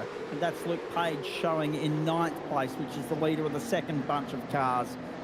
Craig Bond's up to 14th. Stays where he started. Jaden Wilcox still down 3 spots on where he started. We had our eyes on Chuk Fung Wong there momentarily, holding on to the last spot in the top 10 at the moment. Big mover on the opening lap, up 5 spots, but has remained stationary, steady, intense since then. This is lap 3. We'll have a look at the starting incident and see what happened to Tim here. Oh, did he get a squeeze job, did he, on the run to turn 1? Oh, looks like a big netcode on the teammate there. That's unfortunate. Great friendly fire. Unavoidable. Looks like the car to the inside, his teammate. He wanted to turn left, the car sent him right. Nothing you can do about that. Back to the back straight we go. And you just get the feeling, you'd be aware of this too, Matt, because we've been following the narrative all season with Vermilion and Entropy. We're reliably informed that Entropy are the sister stable, cousin entry, if you like, of Sam Chapman's Vermilion Esports. So they're 1 and 2 at the moment, but they'll look after each other until it's time not to. At what point will Eric Fenton want to take a move, take his chances and make the move, have a lunge, try and find it way by Sam Chapman? Or is he happy to just let Chapman pull him along for the moment? He seems content there. Andrew Dyson's the one they've got to worry about because he's the fastest man on the racetrack, 146.291. Still putting heat into the tyres, still trying to warm them up under the night sky at the World Centre of Racing. Just a quick apology about the liveries. I was trying to get Eric's to load there and it doesn't want to load anyone now, apparently. It's a good thing we've got a totem pole on the left-hand side of the screen then. Oh, yeah, and just as I say that. It's a good thing that my timing screen lights up green on the number of the position number of the car that we're following at the time. Little tricks to the trade, the little cheats that we use here in Central Commentary, ladies and gentlemen. Fenton, second. There's the livery. There it is.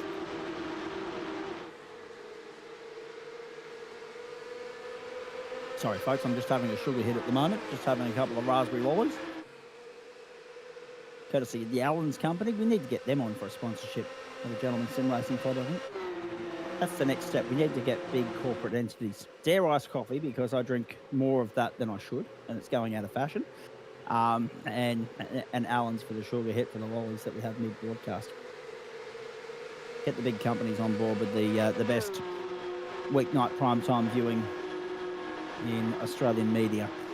Andrew Dyson, third. A little bit of a gap forming there at the moment, but nothing to be terribly concerned about right now. Here goes Eric Fenton, pushing Chapo along to the start-finish line once more. If that's the last lap, he's already pulled out of the draft and had a lunge by now. But it's only lap 4. We're at the 7.25 minute mark. There's still 30, it's only 40 minutes journey here, so 33 minutes to go, 32 and a half. Trouble at 1.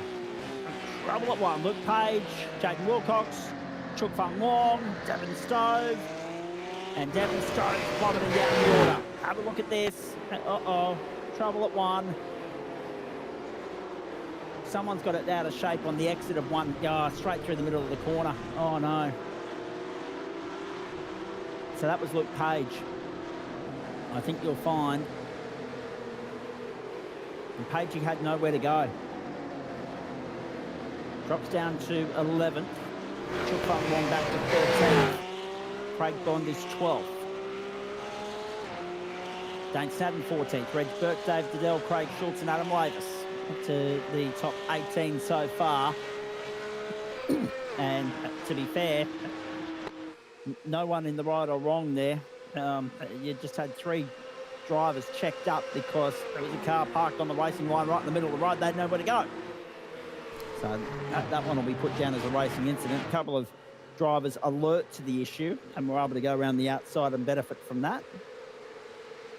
Credit to them for being able to do so. As we make our way around on this 5th lap. Now, the first of the moves. Wilcox to the outside. Wilcox going right around the outside of Patrick Klein. He's got the fastest lap of the race, 146.142. Can he get the job done? He's got his nose in front. Can he maintain that to the start-finish line? No. Klein will get him back on the inside. Bond's in there with Page as well. To the first corner we go. Out we go. Wide goes Klein, and Klein's gone. Stadden went with him. Klein drops to 14th. Burke to 13th. Page to 12th. Fung Wong to 11th, and then they're swapping around, changing positions. Everybody's still vying for their own piece of real estate. You just had a look at Craig Bond there on screen trying to get by Jaden Wilcox, and Chuk Fung Wong's in there behind him. Bondy's in the top 10. In his promotion to the pro split, there's no arguing against that now. If you can finish the top 10 outright in a field this competitive, this stacked, You deserve your promotion to the Pro Split, Bondi. I know he was a little bit disappointed about it, Matt, but you've been through the promotion and the relegation process before. We know what that's all about. But the big ticket item is the Pro, the outright elite split, of course, here in the Porsches. At the end of the day, it's testament to the hard work that the drivers put in, the success that they achieved, the pace that they're showing, the consistency that they're putting in, that they are promoted into the elite split. And we know that Bondi's made most posted winners so far in the open split. He's taken his opportunity when he's been in an invert situation to start at the pointy end of town. We saw that a couple of weeks ago in the sprint racing. It's a well-earned promotion. Yes, it does cock up his championship aspirations because he would have loved to have gone back-to-back in the open split, but think bigger picture, he could now push on and try and be a player in the elite stakes. Yes, he certainly could. He is very quick. I know he definitely had my number in the first round at Imola when the track started to dry out.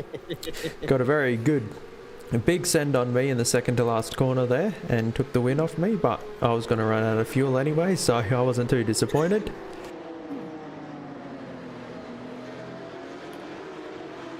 And then, as history will show and luck would have it, you don't get to go out there and play anymore. You'd be getting itchy feet sitting watching them from central commentary, no doubt. A little bit. After last week's effort, I'm not that keen on them. I did not go too well. I should have just broadcasted after all of that. Hindsight is 20/20, as they say. Lap 7, ladies and gentlemen. 12 minutes gone. Chapo's the leader. Stuart Ellis is the fastest one on the racetrack, 1:45.824. Look at that freight train. 1, 2, 3, 4, 5, 6, 7, if you don't mind. All the way back to Stewie Ellis. No real jostling and jockeying for positions at the moment. That will change once the pit lane sequence has come and gone. Fremantle leading Collingwood 41-32 in Thursday night AFL at the moment. The Eagles leading the Dolphins 12-6 in the NRL. And this is Dale Atkins at the Horseshoe. Looks like he's just come in a little hot there and locked up the rear brakes and slid out. Just looked like another Porsche doing Porsche things moment, really. At the back end, just parting company with the driver. You're a passenger at that point. Thankfully, not a bad incident. It's yes, you grind to a halt. Yes, you lose some time, but you're not on the grass. You don't sustain any damage. Press on. Speaking of pressing on, Matty Dench trying to get by Andrew Dyson. Hayden Smith's in there as well. And Fenson's still over the back of Chapman like a cheap suit. Dyson's under pressure from Dench. Have a look at this on the run to turn 1. This was Denchy making the lunge. Dyson's held on for the moment. It was a big lunge too from Denchy. Whoa. Dyson holds on for now, but he knows that Dench is right there, ready to pounce. So one little slip up from Dyson and Dench will be through. That much going on out there at the moment, you almost need the mega wall. To the left-hander, to the back straight, to the return of the oval they go. One of the world's most famous road courses. The United States is full of these setups where you've got part oval, part road. They really set the standard for that. The Calder Park Thunderdome, of course, back in its day, used to have the same feature, except the road course portion of it wasn't inside the oval, it was outside the parameters altogether. You had to leave the oval to go onto the road course and then come back on. But this is one of the world's most famous Speedway road course setups, the Charlotte Roval being another one. Chapman, Fenson, Dyson, Dench, excuse me, Smith, Woods, Ellis, Wilcox, Fever and Bond, the top 10. Bond up 4 spots, Fever up 4 spots. 5 spots gained for Schultz, 8 for Lavis. 12 positions so far gained for Nathan Michael. Ben Woods and Stuart Ellis have just lost out to Hayden Smith, who's 6th. You're riding with Reg Burke, who is under pressure from Chuk Fong Wong and trying to find a way by Luke Page. The biggest movers, well, actually, there's 4 retirements that we haven't really made mention of. Eduardo Zamora out of business, Dave Oliver out of business. That's unfortunate for Dave. Out also is Devon Stove and Dane Snadden. Aaron, oh, geez, good move, Reg Burke. keeping Chuk Fung Wong at bay. Aaron Smith is still on pit lane and will be for a while. He's got the slow down pit lane transit penalty. I'm not sure what's going on there. Or is he on the tow rope? I think he's on the tow rope. Yeah, he's on the tow rope. It's not a slow down penalty at all. 47.25, or maybe it is. 47.25 seconds was the station time there. 9.6 for Jeff Adams. Dale Atkins, Richard King have also stopped. That being said, top 34 drivers yet to stop in this field. We're still a long way from the end of the pit window. Will we go as far into the into the race as we did with Super Formula Lights before we see that splash and dash? That remains to be seen. Chapman, Benson, Dyson, Dench, Smith, Ellis, Woods. First one to put a foot wrong there is going to pay a very costly price in that top 7 because they've got 6.8 seconds on the next pack, which is led by Jaden Wilcox, Shannon Fever, Craig Bond, Luke Page, Red Burke, Chuk Fung Wong, all part of that. Then it's another 4.8 seconds back to Patrick Twine, who's already been caught up in some garbage tonight. He's 14th with Craig Schultz and Adam Lavis for company, and that takes you back to 16th. 3 absolute log-jam paddle packs out there on track at the moment. Dale Atkins showing off the road momentarily. And Aaron Smith, I'll be interested to see what that pit lane misdemeanor was.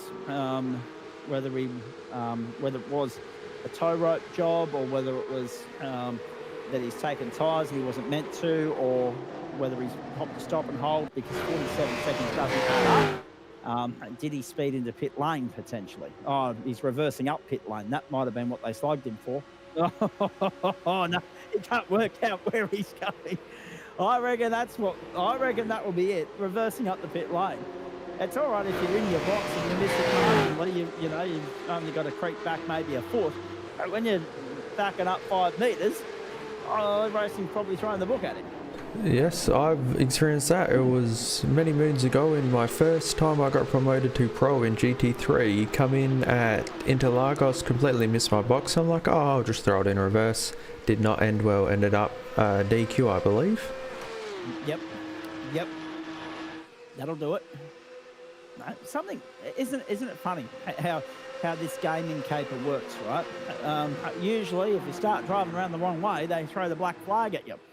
And then bloody Codemasters and EA Sports go and say, well, actually, no. In F1 2025, which drops at the end of this month, by the way, ladies and gentlemen, we're going to allow you to drive legitimately 3 tracks in reverse.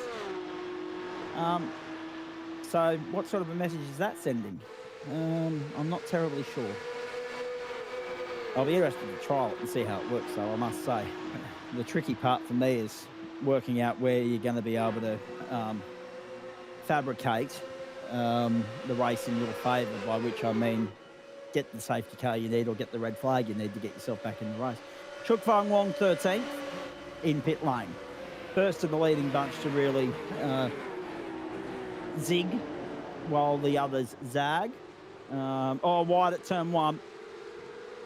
That was the 12th placed Shannon Fever running wide there at 1, and Patrick Twine's wide as well, losing out down into 15th again. He goes. Craig Bond all over the back of Luke Page, but under pressure from Reg Burke at the same time. And off the road there as well. So Adam Lavis is showing off road at the moment, but also off track is Aaron Smith. And Smithy's had a shocker. He's back on the tow rope this time round and in pit lane, so I think that might be the end of his night. Let's have a look.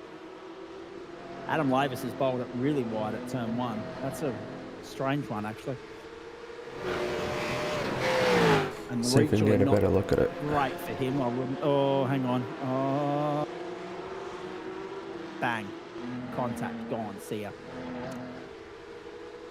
Wowee.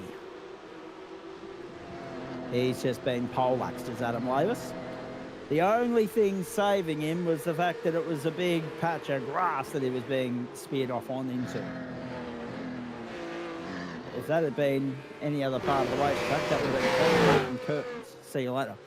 But thankfully he was able to turn around. He'll vent his frustration and then he'll just push on and get on with it. Speaking of getting on with it, there's Paul Wilson, 18th at the moment, chasing Greg Heaney. The yellow on the Risky Business Racing Porsches is appreciated by Central Commentary. Yes, I do No. like that Greg has switched over to more of the yellow. A lot of the cars run darker colours, and having some lighter coloured cars is certainly good for the field. Especially when you're on a banked oval under lights in the dark. The lighter the car, the better, I would have thought. Greg pulls to pit lane at this point. And already there on pit lane, Luke Page and Aaron Smith. Aaron's probably done for the night. That'll be retirement number 5. As we go with Marcus Cook to turn 1 this time by chasing John O'Akers and Paul Wilson. Rodney Gollan and Ernie Toff are chasing Patrick Klein about 8 seconds further up the road. The battle pack for the lead is now 7 deep, and Reg Burke is make it 11 seconds neat behind the tail of that pack, which is Ben Woods in 7th, and Burke is 8th. There he is, under pressure himself from Jaden Wilcox and Shannon Feeble, and Craig Bond's been relegated to 11th. Still a long way to go here at the World Centre of Racing. Oh, well, actually, no, I say that. We're at half race distance. Where the bloody hell did that time go? Jesus. That raced on by. Bondi back into 10th, got by Shannon Fever. On the inside, there they are, squabbling over the same piece of real estate. Oh, geez. Bond got across to cover it off, but it was bare millimetres between that and disaster. But it's clean for the moment. They're trying to latch on and go with Burke. Bondi's been sent wide. He's got it all out of shape. Oh, dear. The battle with Shannon Fever resumes. We'll need to get a better look at that, whether Bondi got it all crossed up and out of shape or whether there was a little bit of foul play there. I'm not sure. I didn't get a good enough look at it. Let's have a look again. Right on board maybe with Fever. Oh, yeah, he definitely got a bump and rub. But whether that's resulted in Bondi losing it through the corner or whether he's just got it all wide on the approach on his own merit, I'm not sure. We'll have a look. Interesting one, that pit lane this time by. Yeah, there's definite contact. Oh, gee. Yeah, there's definite contact, all right. So what I mean by that is, it's one thing for Bondi to be on the brakes and, you know, setting up for the corner, but that bump at that speed, that's enough to bring it all undone, get you all out of shape. So Bondi won't be happy about that. The rivalry between him and Shannon Fever ignites once more. And Reg Burke, now the beneficiary of all of that garbage, he holds on tonight, chasing Jaden Wilcox. Still a lot of drivers yet to stop, Matt. Top 19 yet to stop. Chook Fung Wong, best placed of anyone that has stopped. But then beyond that, still another 5. Brett Bradbury, Bobby Camo, Barry Punter, Tristan Koch, and Blackall Eastwood, all yet to stop. A lot of pit lane activity still to come. Nathan Michael's been on pit road for 24.68 seconds. So also further down the field, should note that Aaron Smith has now retired. Actually, no, he hasn't. Sorry, my apologies. He's just in blue because he's 3 laps down and back out on the racetrack after 3 minutes on pit lane. But Luke Page has retired and Ricky Provenzali has retired. So our retirement tally stands at 6. Aaron, if he was to finish only 2 or 3 laps down, should still get classified on 75%, but he can't afford any more off-track excursions from here, I wouldn't imagine, or any elongated stays on pit lane from this point forward. Sam Chapman still controlling this race beautifully. From Fenton, Dyson, Dench will be happy in 4th, happy to just tuck in and follow. We know what he's like on a fuel-safe race, but we know that Chapman can do the same gamesmanship. It'll be interesting to see how all of this plays out right now. Chapman, Fenton, Dyson, Dench, Ellis, Smith, and also Benny Woods. All of those guys representing some of the big heavyweight teams of sim racing, and they're all still in the hunt. And they've been fast, Matt, without being overly, impressive. But what impresses me about it is how quietly they've just racked up a 15-second lead over the rest of the pack. 8th place is 12.5 seconds down the road, for goodness sake.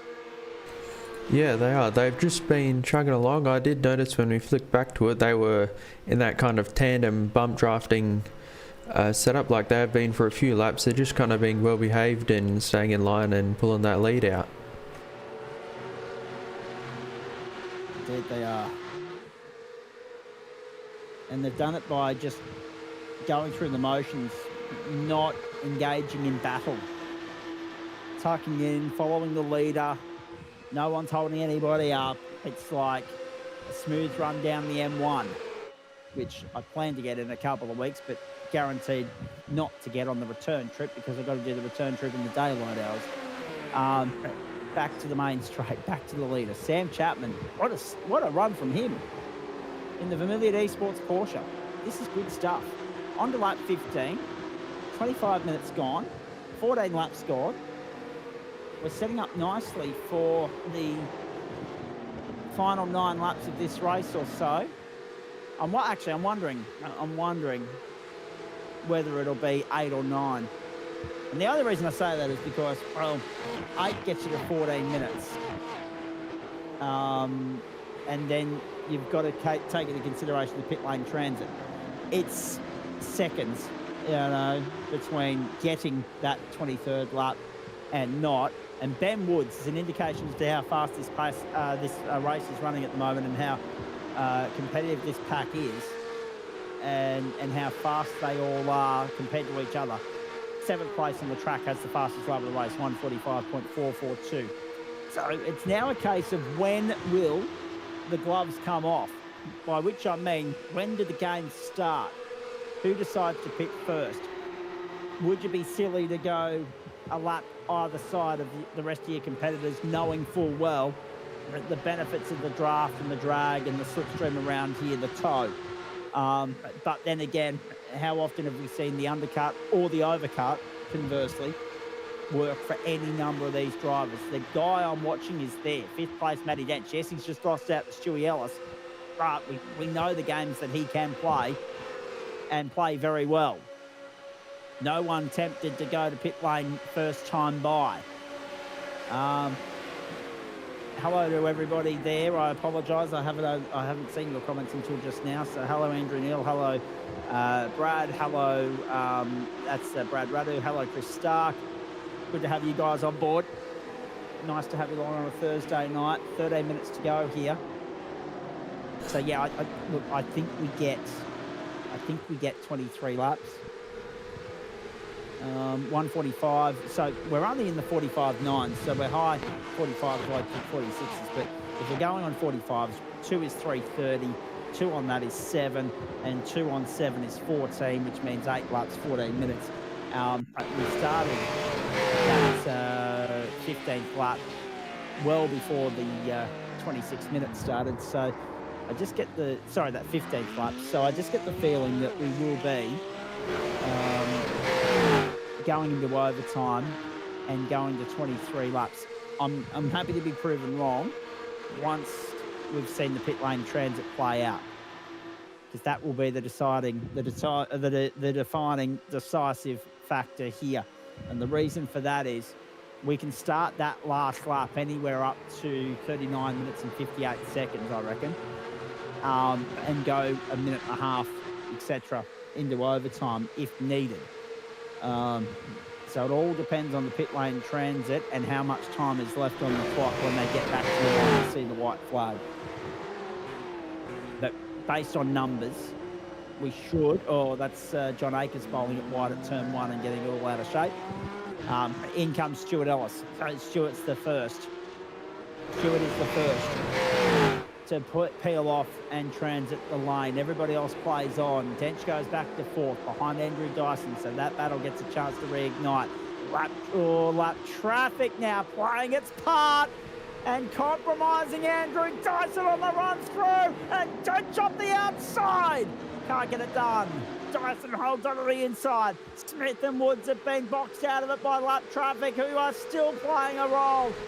Thankfully to the end of the road for our leaders. There goes Dyson and Dench around the outside. Ellis, Wilcox, Schultz and Golan have come and went from pit lane. Stewie Ellis, the first one of those out in 9.5 seconds.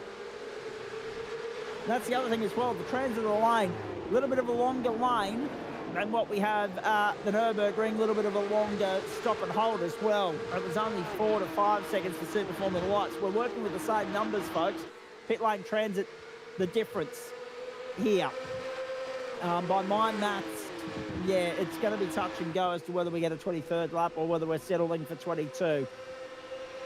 There'll be 5 Look, it's hard to say whether it'll be 5 or 6 at the line, because we're past that threshold to get 6 in 10.5 minutes, but 10.5 only gets you to 31:22. Sorry, to 40:22, and you've still got a minute on the other side of that, so I think we should be okay for 23 laps again.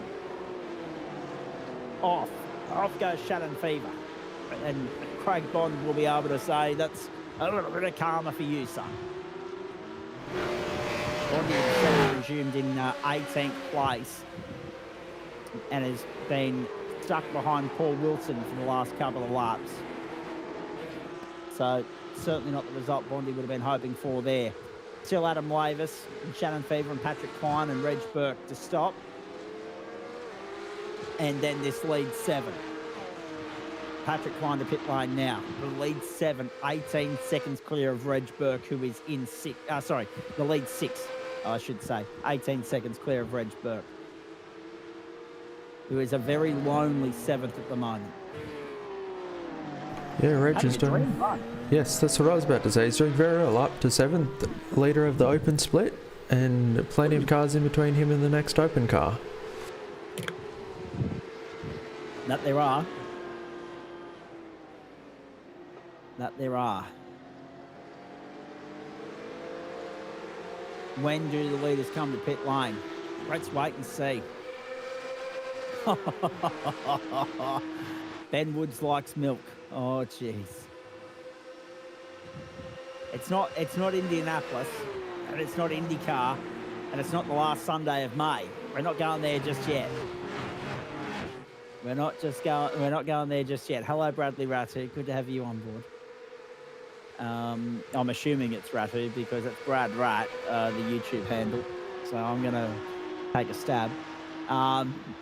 Sam Chapman, Eric Fenton, is this the 18th lap of the race, the time in which they transit the lane? Chapman's going. Fenton in as well. So too Dyson and Smith. What a surprise to see Matty Dench stay out for lap 19. And Ben Woods as well. Reg Burke coming around. We'll see if he goes to the lane. If he does, we are 2 cars away from having the field completely cleansed. Squackle Eastwood yet to stop as well, but he doesn't factor in the equation at the moment. He's too far out of the contest, down in 31st. There goes Reg Burke to pit lane. Thank you, mate. Nice to see that I'm on the money. Chapman out. Dyson out. Fenton, Smith, in that order.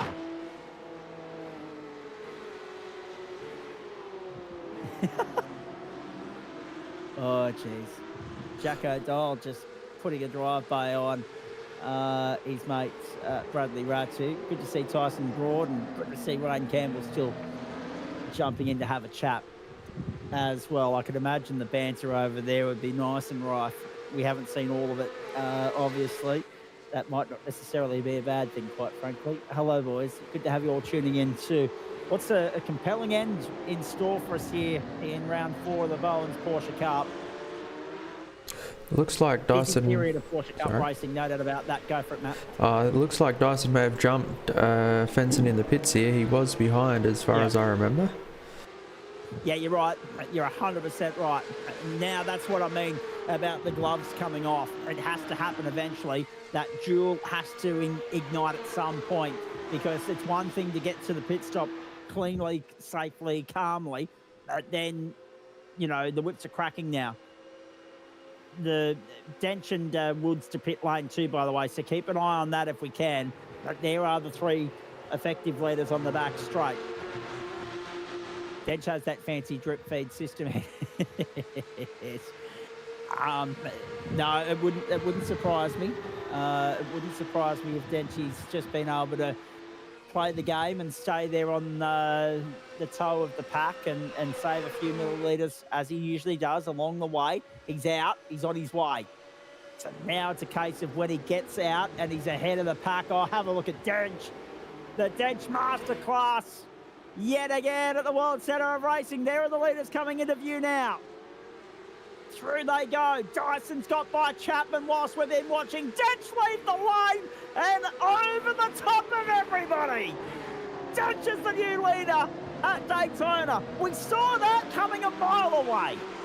And Dyson and Chapman now are engaged in battle for second on the racetrack. What was the effective lead? Fenson's been boxed out of it. Here comes Hayden Smith as well. And they're 2.7 in arrears of Dench. The Fuel Master class from the Dench mark yet again. And we saw it coming a mile away. The fact that he was content to just sit there. Chapman's paid the price for dragging the train along. Fenson's paid the price for pushing Chapman along. Dyson saved a few more milliliters than Fenson. He's jumped over the top. Now he's got by Chapman. Now he's got clear air to try and have a crack at Dench, but good luck catching him when he's 2.7 seconds up the road with 4.5 minutes on the clock. The Dench mark is back in business.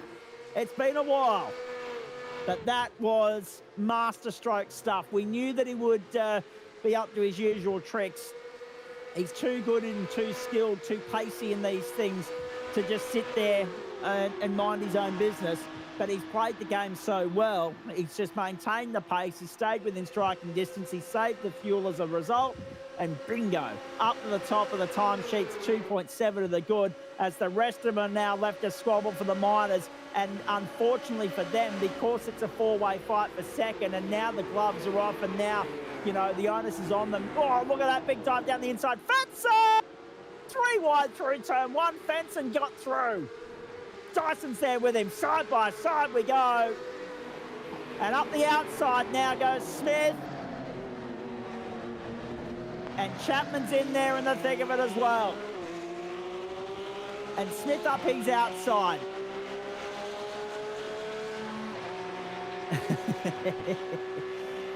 Through they go. So, again, this is what we're saying. Go through the motions. Just get to that pit stop. Then the gloves come off. Because then the onus is on trying to get to the inside of the car in front of you, get the move done, push your way as far forward as you can, maximise your points off. But what they could also do is hamstring each other in the process. Dench got a, Woodsy's got a penalty as well, unfortunately. Thank you to Jared Knight for pointing that out to us. Woodsy's plummeted down to 14th as a result, 47.58 seconds on the line for Woodsy, so his night's done. Bondi there in 16th. He probably won't be too happy with that either. There are a mixed bag number of different pit stops there that we'll have a look at and analyse shortly, and there's a growing list of retirements that we'll get to too. But let's just appreciate the masterclass from Denchi here as Benny Woods comes to pit lane and pulls up in his box. I would say that the indiscretion was on the entry to pit lane, and he wasn't obviously. Here it is. He won't have slide down to the required pit lane speed limit by the time he hits the control line, possibly. Oh, actually, that doesn't even look to be a problem. Oh, wow. Okay. Yeah, I did notice that he was dropping down the order, and I was just trying to wait for a little break, but the comments beat me to it. That doesn't often happen on a Thursday night, Matty, as you know. But this is the problem, right? This is the problem with these four now. Face of Smith goes back down. Sorry, that was Fenson going back down the inside of Smith. Chapman and all of this has gone from pole back to fifth. And now up Fenson's wandered in the grass and all out of shape. He did really well to save that. Holy smoke. But this is the problem, right? All this internal squabbling now, it's only going to hamstring them and compromise the problem they've got, and that is that Denchi's 3 seconds up the road. So any hope of catching him has now evaporated. Now, next time by the line, they're going to see the white flag. We are going to go to 23 laps. That was the one thing that I was questioning. I believe Benny Woods has the Orbit drop bear livery. Adam did send me an updated driver list, so I'm not sure if he's showing in drop bear colours or his old colours on the tower there.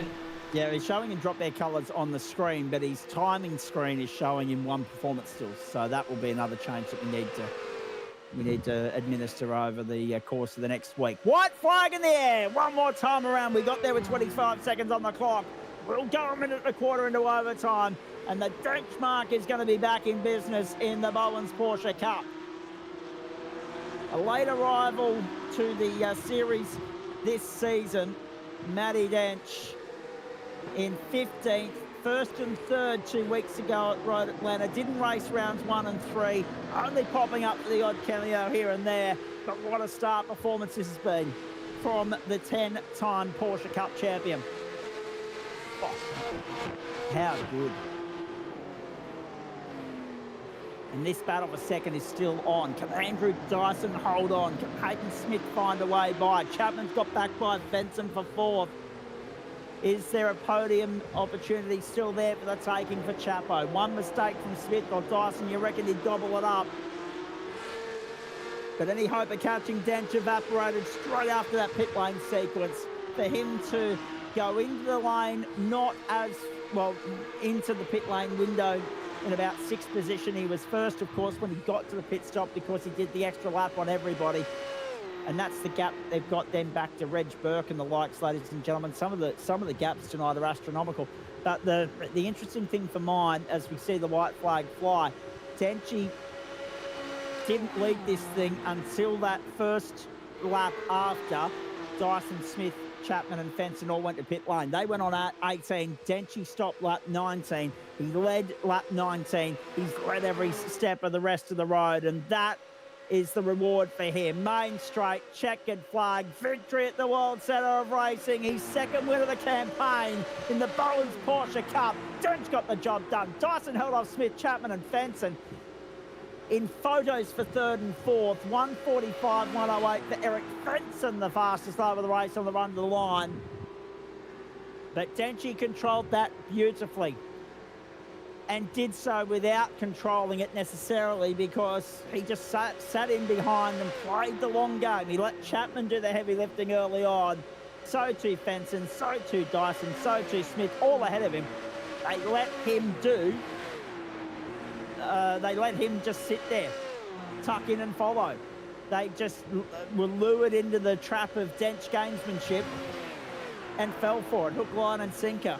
Dench played the long game strategically, saved the juice required to overturn the deficit and turn it into an enormous profit of 2.5 seconds coming out of the pit lane transit. He led the last 6 laps of the race. That was it.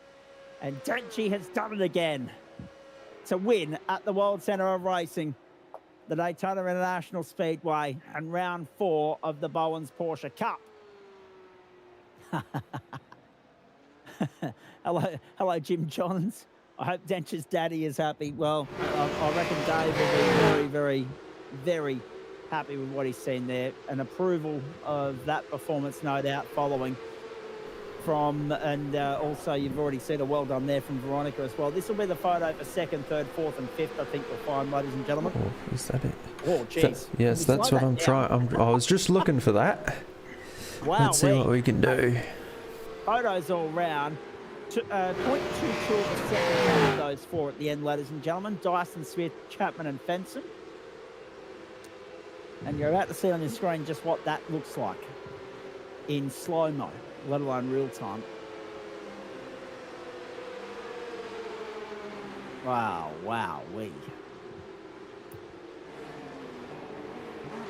not much in that. Dyson and Smith, then Chapman and Fenton. Fenton on the outer after that mistake late in the piece. If only he had some competition for once. Well, to be fair, the competition was that he didn't have that 1 lap pace required to get pole position in the qualifying session. Again, whether that was tactical or that was a setup thing, or whether the 1 lap pace of everybody around him was equally as exceptional. But strategy, racecraft, they're the little 1%ers that Denchi's nailing, and everybody else is still playing catch up with. The margin's nowhere near as big as it used to be, which is evidence that the pack is coming, but still they've got a little way to climb to reel in and go toe to toe with the master of the craft. So Dench in the end, ahead of Dyson and Smith. Sam Chapman's about to join us for a chat. he was fourth in the end. Eric Fenson, Stuart Ellis, Reg Burke, Jaden Wilcox, Patrick Klein, Ernie Toff, the top 10. Burke will get himself a win in the open split, pending further updates from Adam Lavis with the system and the matrix and the promotion relegation that we're talking about in relation to Craig Bond at the start of the broadcast. But yeah, how about that for a race tonight at the World Centre of Racing? Most positions gained, 16 for Jeff Adams, 34th to 18th, 14 for Paul Wilson, 29th to 15th, the best two. The retirements, plenty tonight. Richard King out of business on lap 17. Brett Bradbury on lap 20. So he was actually the first of the retirements, 34th position. So 33 finishes in the end. Bradbury, King, Smith, Provenzali, Luke Page, Dane Snadden, Devon Scove, Dave Oliver and Eduardo Zamora, the retirements in all of that. I've got Hayden Smith about to join Sam Chapman and I and Matt Schmidtke in the booth. The open split at this stage, as I say, won by Reg Burke. I was on Bondi Watch earlier. He struggled after that incident with... the name escapes me right now. I do apologise. Shannon Fever, who finished 29th in the end. So Fever actually ended up worse off than Woodsy. Than Bondi, I should say. Woodsy, of course, also lost out in the pit lane transit there. Been out of the sim too long, forgotten the limiter, was taking the same fuel as Denchi, etc. Dear, bad luck, Benny. A case of definitely what might have been there for you. Andrew Dyson also about to join us as well. But when you look at all of that, yeah, I was on Bondi Watch after the incident with Shannon Fever. Bondi definitely got off far lighter than Fever did in the end. Fever had his own incident later in the race. But yeah, and I'll be interested to get Bond's take on that a little bit later on. In the meantime, let's get the take of Sam Chapman on all of that. Chapo, good evening. Well done on pole position, mate.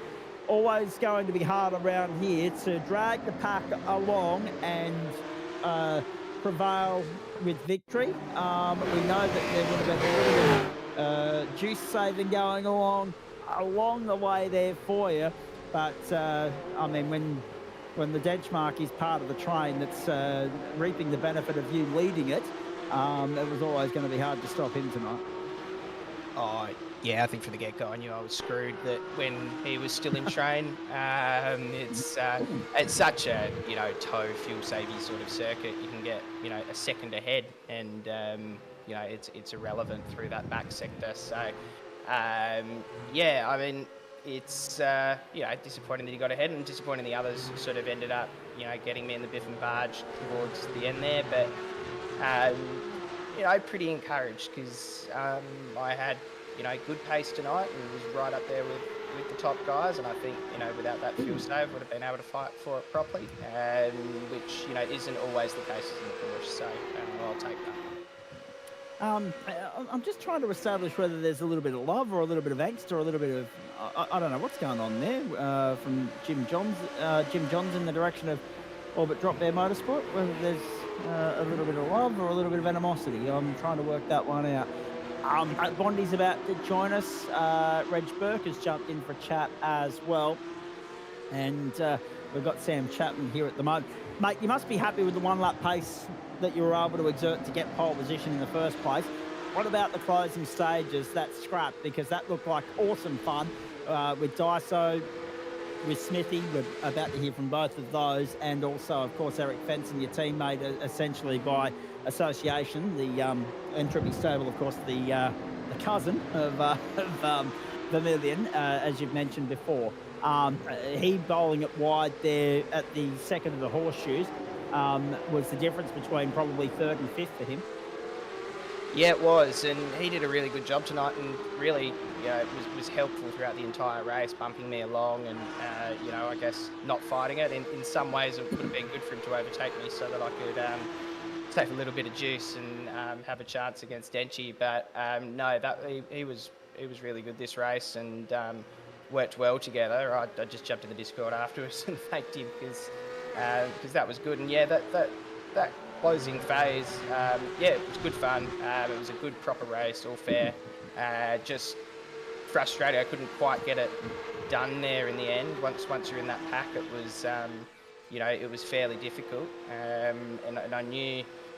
That's why I didn't fight it too hard when I got past to begin with, but probably got passed by a few too many cars to try and push back through. So, good fun, good race to those guys, and good finish there, as you can say.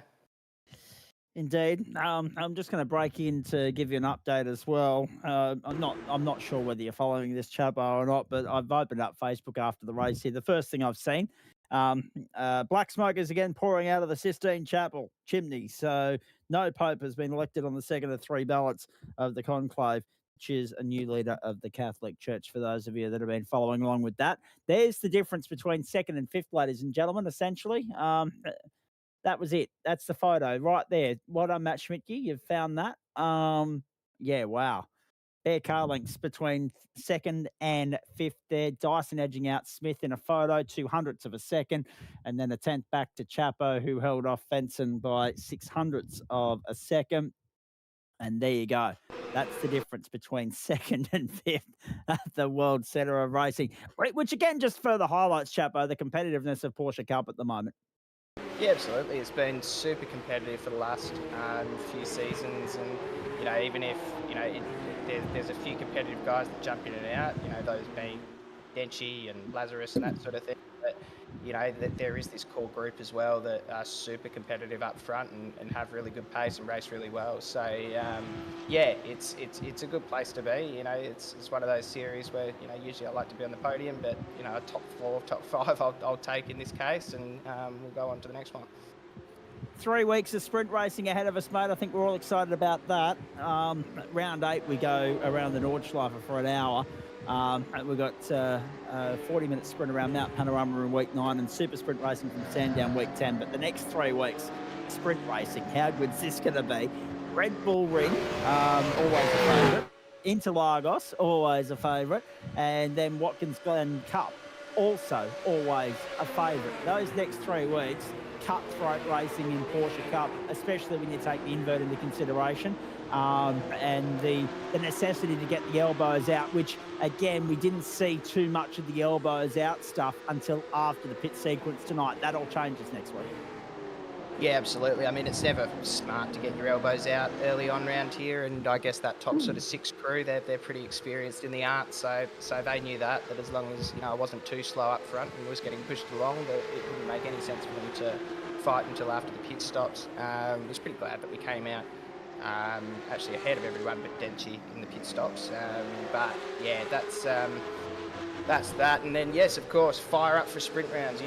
That's my favourite forte. I love a good sprint round, and hopefully we can see what we can do in some of those reverse grids. They're always my favourite races today.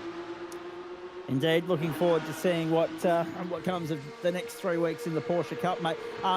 Last one as well. I mean, obviously we've got GT3 to get to before we get to Porsches next week. We're excited about that.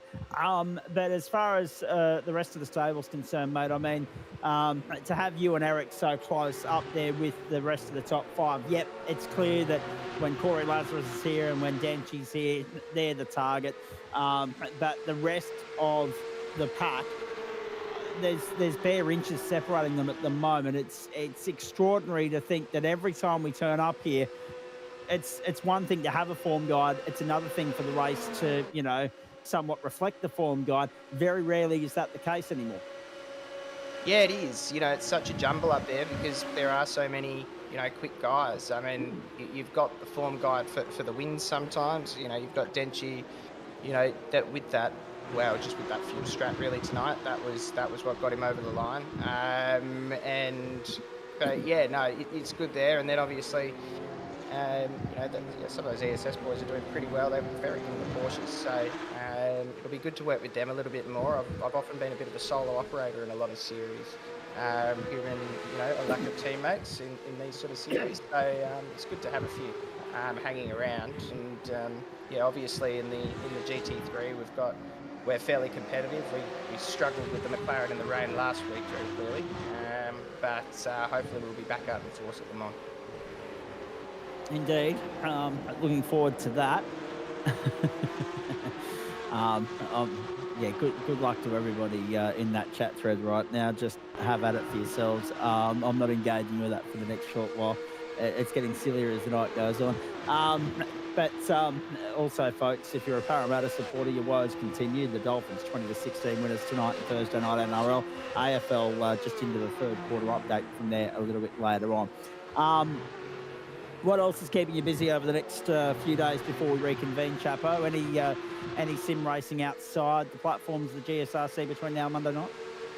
That's a good question. I have to check. I think I've got, might have Pell actually. So might see if that's on this weekend. I think I've got the NASCAR E Series on Sunday as well. That I'll have to do some practice for. I think I'm on the outside of the top 12 at the moment, and it's pretty competitive there. So we might be able to just sneak into the shootout towards the end of that if we can. But yeah, we'll try and do a bit more practice for GT3 this time around because we can't afford another round of 9 points. No, that's very true. That is very true. And I was going to say one last one from you with regards to Daytona. It's always nice to go racing here, especially when it's a nighttime spectacle. We've done that in the GT3s as well already this year. Thoughts on the standing start on the high banks, though? Yeah, I usually hate Daytona, so I was pretty happy with tonight. Yeah, standing starts on the high bank, I was a little concerned. I actually did a few start practices before, just to see what it was like. And it wasn't too bad as long as you were just a little bit more gentle than normal. So I got a good start tonight, which I was happy with. But yeah, there was certainly a risk there, and you know, I'm not sure what happened back on the pack, but I don't think there was a massive pile up. So congratulations to the fellas if that's the case. Yeah, that's exactly right. No, for the most part, one or two skirmishes, but everyone was fairly well behaved off the line. You were well behaved as well, mate. Nice to see you at the pointy end. Nice to see you staying out of trouble. And well done on the pole position. A lot of positives to take away from tonight. Look forward to seeing you on the grid for sprint racing next week, and of course at the Circuit de la Sarthe prior to that. Yeah, thanks, Zach. A broken clock's right twice a day. True. True. I mean, we could have the argument that it's only once a day if you're reading it in 24-hour time, but we'll do that another point. Thank you. Appreciate it. Go well. Cheers, mate. I was going to say the other argument there is that broken clock is actually never wrong at any point of the day in Queensland because it's still always going to be behind, but that's in the summer months at least. I just thought I'd get that one in there because I could. Reg Burke, Hayden Smith are both here. So too Andrew Dyson, Craig Bond. It's a school night, so I'll go to you first. You and Shannon Fever, a little bit of argy-bargy, a bit of friendly fire there on the back straight. It put you out of shape a little bit, but that doesn't explain how you ended up down in 16th at the end of the night. So just talk us through your night. You're in the thick of it early, up 4 spots in the top 10. It all looked to be going well. So I'm interested to get your thoughts on what you make of finishing 16th. In your elite split debut, I should highlight as well for everybody at home if we hadn't already mentioned that enough. Pretty unlucky tonight actually. Had alright pace at the start of the race. I'm like, do I have too much wing on board the car? But I think when I got the track a bit better and connected, it got me a bit closer up there, and then when was it, like lap 12 something, the two in front came together and that was just really unlucky. I was just behind them, and when they came together I was there and had nowhere to go. So it's what it is. Now, just by the way, ladies and gentlemen, a little bit of breaking news here for those who live on the north coast of New South Wales. Two things here, more a statement and a comment. If you go to the Port Macquarie Go-Kart Racing Club's Facebook page, you'll learn that with Sunday being Mother's Day, unfortunately, they haven't received enough entries to make running the event down there, which was meant to be round 2 of their club championship, feasible. The memo reads round 2 of the club championships has been cancelled. I didn't realise that the Port Macquarie Kart Club had also engaged the services of the people who look after the social media accounts of the AASA. because they haven't been able to spell cancelled correctly. But I'll let you make of that what you will, ladies and gentlemen. And hello to the AASA on that note. Bondi, speaking of tidying up messes, talk to me about this moment, because we did see you and Shannon Fever getting a little bit close for comfort. I think we're going to see it on screen right now. Was there a nudge? Did it pull you out of shape at any point? From what I feel, it did give me a nudge, and it also gave me a 4x, which is the second reason to why I actually finished down in 16th. Otherwise, did you have a drive-through, did you? Yep. For instance, I think Oh, I had no. 6 points up my sleeve, still after being involved in that, whatever you call it, turn 1 to 2 incident at the start of the lap. But I'm like, yeah, I'll be able to manage this for the race, and then end of that lap, I get rear-ended. It was probably by accident, but oh well, it's racing. But that cost me pretty much the race home transit pits twice, once for a pit stop and second time for a drive-through. So I reckon I had top 10 pace if I wasn't put down so far back, but oh well. Unlucky. That being said, you've proven that you've certainly got the pace to go with the boys at the pointy end, or near enough to it, of the elite split, mate. I know you weren't necessarily happy about being promoted because it means that the title defence in the Open is over, but in saying that, you've definitely got the pace to be a regular top 10 contender, and that must give you some sort of satisfaction that you're doing something right and you're heading towards the right end of the field. Well, I didn't know what it would feel like racing people in your own class, pretty much. Whereas usually I'm in Open, I'm battling with who I'm battling with now, and it's just mixed classes and you're in the way of their battles and stuff. Now I'm in the same class with them. I reckon I do prefer Elite, because I'm battling my own drives, whereas before it was kind of hit and miss if I'd have someone to battle with that week or not.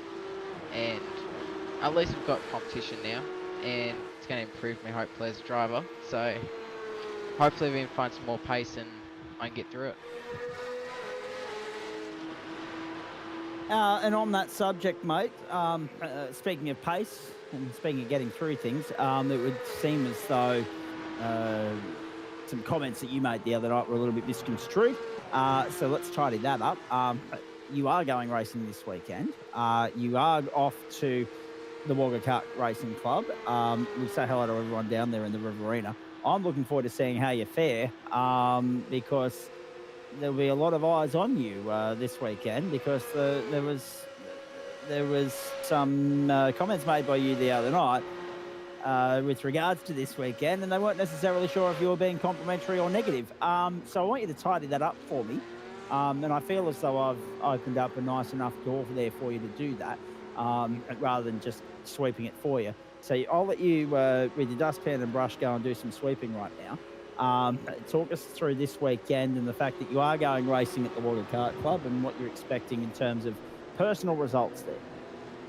Well, so heading after school tomorrow to Wagga for round 2 of the Southern Trophy Series.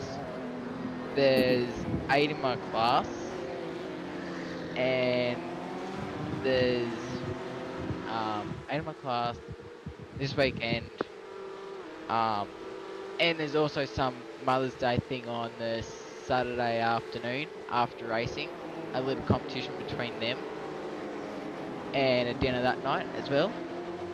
And I guess I didn't say it. It'd be good if more people could come down to the track to watch. Correct. And get more people involved in the sport, as right now numbers are really low and we can't get many great racing in with limited numbers, and that's what overly costs the club, firstly money after races, and then 2, just us drivers don't have as much fun, let's say, since there's no one else to race effectively. Usually I'm having 5 in my class.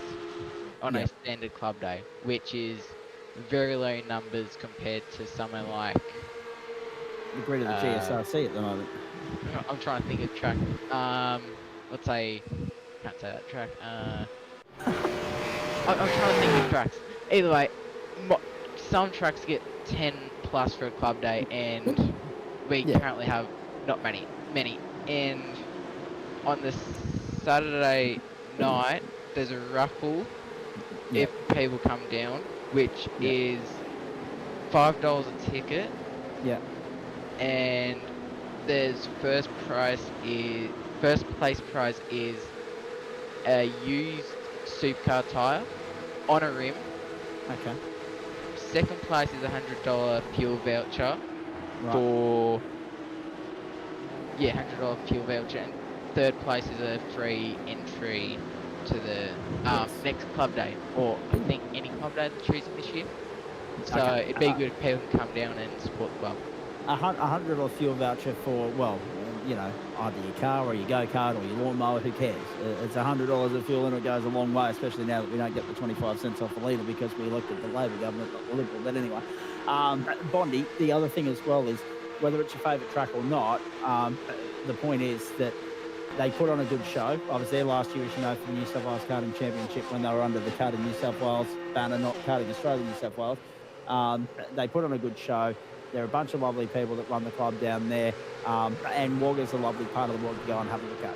So if you get a chance to go down there, take the go-kart trailer with you, take your cart, make a weekend of it, go and enjoy the Riverina for what it is. It's well worth the journey at least once a year, at least once in your life. Bondi, thoughts on, and apologies to Hayden Smith, who's already shown himself out the door.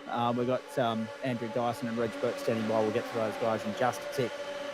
Last one to you, Bondi. 3 weeks of sprint racing coming up. How are you feeling about that? And, of course, trying to push forward and muster up something of a championship result, knowing that it's going to be a tough ask to get to the pointy end of the field, but certainly a top 10 overall after 10 rounds would be a huge achievement, given the quality of the field and given the fact that you've been bumped up partway through the season.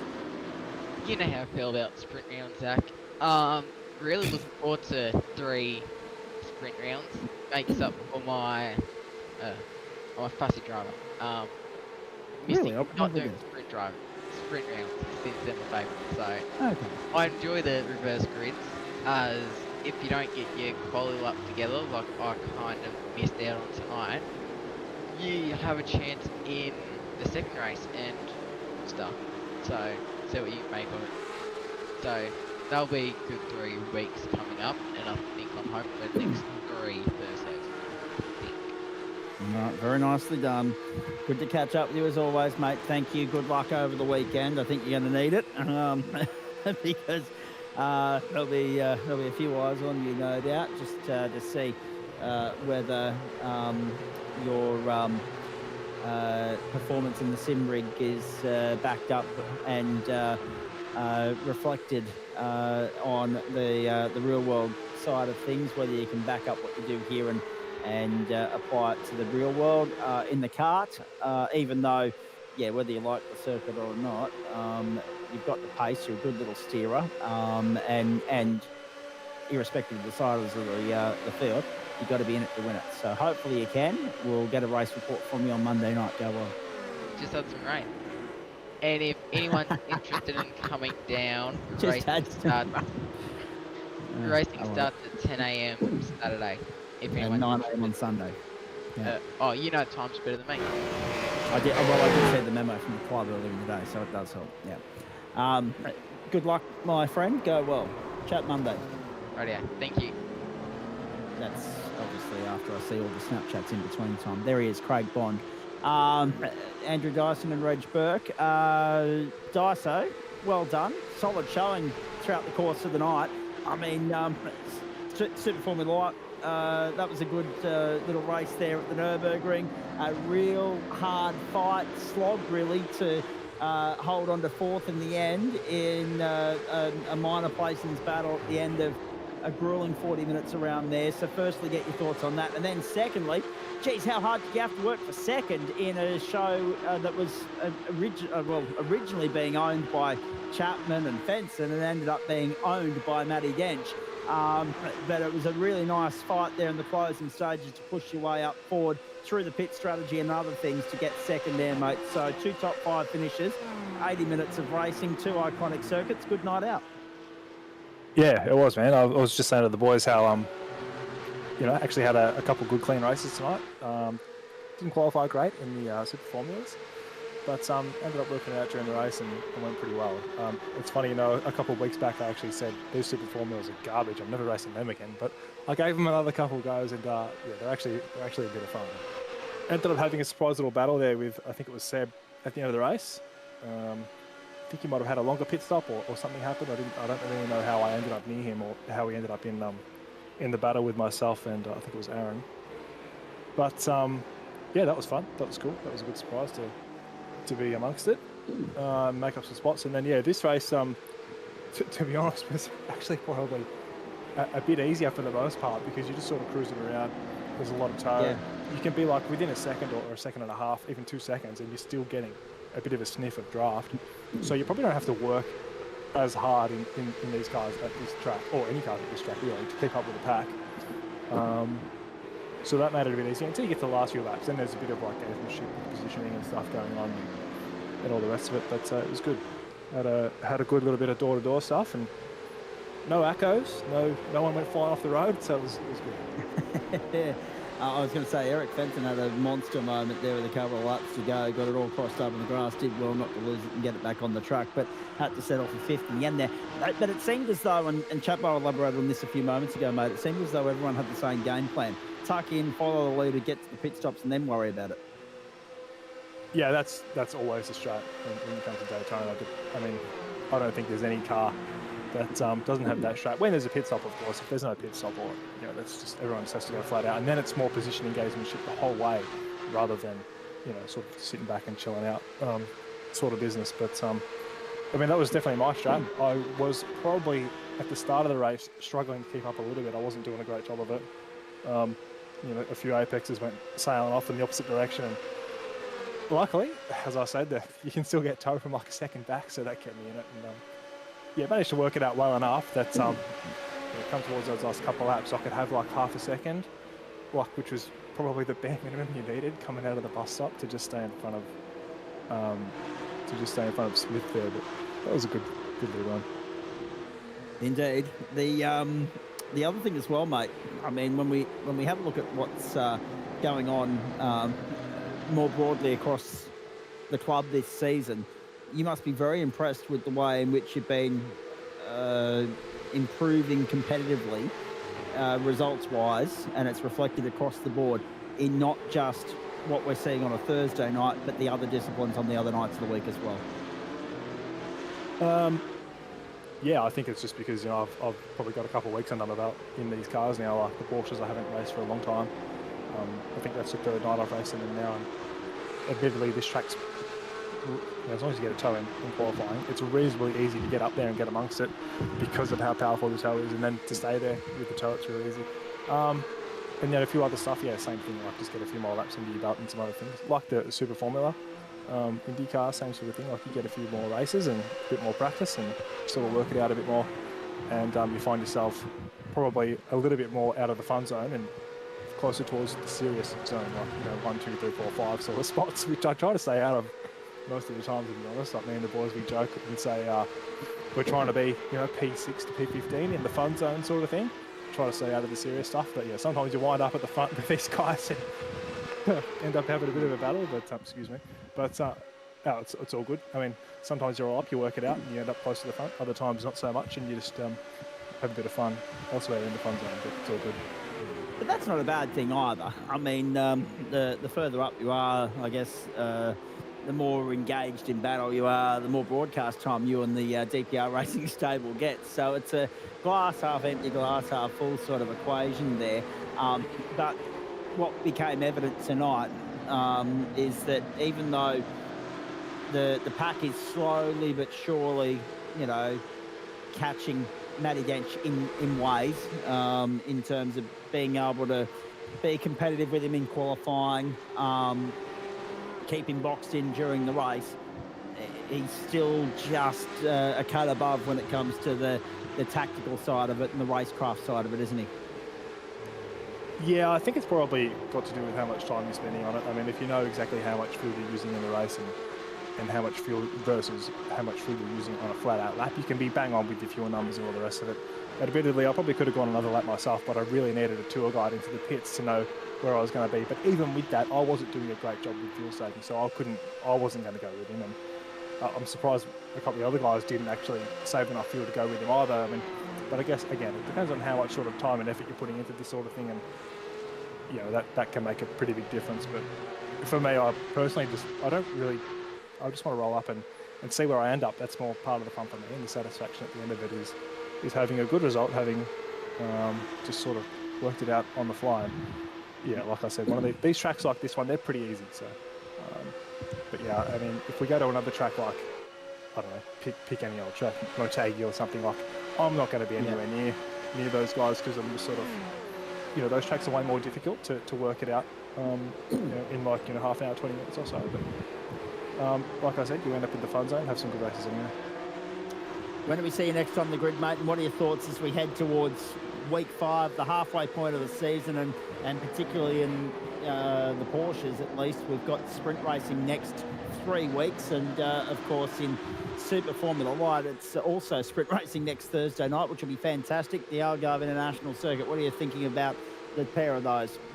I think the first round I did in Porsches was a sprint round. It actually worked out really good. I had a pretty good time, so look forward to them. But I think the next time I'll be out racing around might be maybe Monday, maybe Tuesday, something like that. I think Mondays are pretty fun. We've got the GT4s and then GT3s, which is pretty competitive. So that's difficult to get amongst it and get right up there. But that's part of the fun as well, is getting in there and battling your way through from, like, you know, 30th or 20th, wherever I can qualify in that. And yeah, then we've got Wednesday for supercars. If I can get into that, that'll be fun. That's always a bit of fun to jump in and blast around. Yeah, Porsches have been a bit of a surprise for me. I don't normally like them a whole lot, but I try to race them as much as I can, because they're a good practice tool with, you know, ABS and traction control. And yeah, I'll try to get amongst it as much as I can.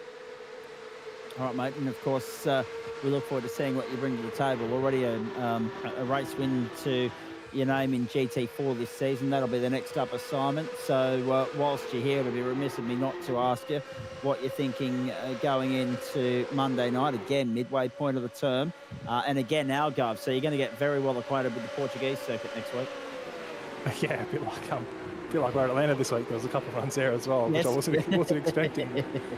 Yeah, Algarve, we had a race there a while back. Another league, we had a race there in the LMP2, so that was good. So it was good to get your eye in there for that. Then, like a couple of days later, we had a race in GSRC with TCR, so totally different car to drive at that track compared to everything else. But still, you get a few laps through there, you get your eye in, you remember which way the corner to go. It all helps. So yeah, looking forward to it. Should be good. All right, mate, very nicely done. Good to catch up with you tonight. Thanks for stopping on by for a chat. Go well. I look forward to seeing the results continue to fall your way as the season goes on, because it's been a pretty good start. Now it's about carrying on with that momentum and finishing it off, so we wish you well with that mission. Yeah, thanks, man. I'll make a quick shout out to Dan Edmonds. He came in clutch with the setup for me real late there, and then shout out to Worley, who tried to help me out with the fuel numbers, even though I still stuffed it up. But shout out to Philip Worley for that. And thanks to you boys for putting all this on. As always, mate, it's our pleasure. It's our pleasure. There is Andrew Dyson. Well done, mate. Thank you. Reg Burke, welcome into you. Back-to-back wins in the open split, if I'm doing my numbers right, and I'm having a look at the right statistical data in front of me, mate. That's it's 3 wins in 4 races, because it was the first and the second at Road Atlanta. The double, of course, eluding you momentarily there. First last week at Spa in the race that we weren't able to broadcast. First in the open split again tonight. It won't be long and you'll be getting bumped up to pro as well. Yeah, probably. Be happy with just basically trying to keep it clean at the moment, and just looking to introduce myself and say hello, and thank Entropy, new team, new league. So thanks to Entropy and the boys there, and for you guys for the broadcast. It's good to be aboard. indeed. And how are you finding working the boys at Entropy Stable? I mean, it's excuse me, it's the sister entry of the Vermilion Stable. We know that there's some camaraderie and some correlation going on there. A working relationship, which is good, you know, for the growth of both teams and the sport at large. But how are you finding working with those guys, and how are you finding running around in the Porsche Cup as well, mate? Porsche Cup is great. We've been doing a lot of endurance racing and trying to squeeze in a bit from Porsche in the last year or so from the GT3, and mainly came from the VLN NEC, which has been sort of keeping me occupied for quite a few years now. Mainly with my former team as well, Valet Parking Racing. But we've moved over thanks to some connections from some of our boys there, and a lot of us have moved to Entropy, and just basically joined to sort of get into a little bit more endurance racing. And a lot of the guys are involved with you here at GSRC, so jumped on board with that to get a little bit more track time in the Porsche and have a bit of fun learning some. Have done a lot more aero kind of cars in the past, but nothing recently. And so I'm just doing the high downforce and the touring car for a bit of a laugh on Tuesday, and doing the old arrive and drive on Thursday just to try and keep sharp and clean on Thursday night, and just see what happens. Indeed, and it seems to be working well for you, that plan of attack at the moment, mate. The race tonight ended up being a bit of a lonely sort of run for you in the end. Oh, it wasn't very lonely. I fluffed my start sort of a little bit, trying to get back into the actual sim full screen off the start, and as soon as I got a bit of wheel spin at the banking, sort of threw me a bit sideways, so I dropped quite a few off the start and just was behind a fierce group there, and so a bit of entropy, I suppose. Just getting past the incidents in front. There was a party of the waves at T1, I think about lap 12. Almost came to a complete stop to get through that. Other than that, kept it clean and didn't do a blistering job through the pits, but managed to sort of survive to have a bit of a cat and mouse battle at the end with Chuk. I think something happened with him in the bus stop, but I'm pretty sure he was sizing up for a pass for P7 that didn't come off for him, but it was a good battle. Speaking of starts, how was it for JP Wilcox? You saw it there on the replay a moment ago. He had the 67 pointing up towards the concrete and somehow managed to jack it back and save it. Very good effort, and the reward for him was 8th in the end. To one of two drivers to finish exactly where he started, inside the top 10 tonight. Hayden Smith, the other one, in 3rd place. Talk to me, Reg, about the thoughts going into the next 3 weeks of racing, mate, in the Porsches at least. 3 consecutive back-to-back sprint rounds. The stakes are going to be high in the Porsche Cup. Yep, I actually haven't looked at the calendar, so I have no idea what's coming, but no doubt I'll arrive. Well, let's educate you. Red Bull Ring, Austria, sprint racing there. Interlagos, sprint racing there. And Watkins Glen, sprint racing there. They're the next 3 weeks. Well, they suit me very well, those tracks. Yeah, pretty much anything. So they're great racing tracks, particularly Watkins. But yeah, looking forward to those 3. Indeed. We're looking forward to it indeed, mate. A very exciting time ahead in the Porsche Cup. And now that you've got, the lead of the Open Split Championship under control, are you worried about being bumped up into the Pro Split, into the Elite Split, or would you welcome the challenge that would come with? Or would you like to stay here in the Open Split and at least have the chance to try and wrap up the title? I'm easy. I'm not really worried about that sort of thing. Mainly, I want to keep it clean. I'm the happiest. The thing that makes me the happiest is the 0 incidents in the race there tonight. So just keeping it clean, keeping out of sort of any kind of narky kind of battles, just sort of leaving the space, all that sort of stuff. So just having fun and seeing how I go, just off. fly. All right, mate. Very nicely done. Thank you very much for stopping on by to have a chat to us. Good luck in this venture with the Entropy stable. We hope it goes well for you. I know there's been a lot of team shuffling and team movements year on year. So nice of you to be able to stop on by and dot the I's across the T's and filling the missing pieces of the puzzle for us. But the growing Entropy stable, and they're in good hands with you flying the flag for them in our split at the moment, mate. Back-to-back round wins for you as well, just as we saw with Jackson Ray Hunter and Super Formula Light. So something about Thursday nights and back-to-back performances at the moment. Go well for the rest of the week, though. We'll see you next week. Thank you very much, Zach, and thanks everyone. Match Mickey, some final thoughts from you. 10:15 Eastern Standard Time. We're actually going to get out of here a little bit earlier tonight than usual. Not too many people are up for a late night or a chat post-race tonight, which is surprising in a field of 45. Or was it tonight? 42, I should say. But some good racing here. We weren't sure what to expect because Daytona can sometimes turn on a bit of a snore. It didn't tonight. I reckon it would have been just as fascinating had we put them in the oval, but we didn't need that to spice it up. There was plenty of slipstreaming, drag, drafting, dicing, dueling, etc. Plenty of dance partners out there. The pace at the front was red hot. The field is as competitive as it's ever been. It bodes well for sprint racing over the next few weeks. Yeah, it certainly does. There was some good racing all around. Both races kind of played out the same. There were a lot of action at the start and then mellowed out a bit in the middle, but then hotted up again at the end there. Just the way we like it. Just the way we like it. How are you finding this new venture of your sim racing career too, please, by the way? Now that you've been in here, I think this is the third night in which we've had the pleasure of your company in the booth. Liam Banks, of course, with you last night.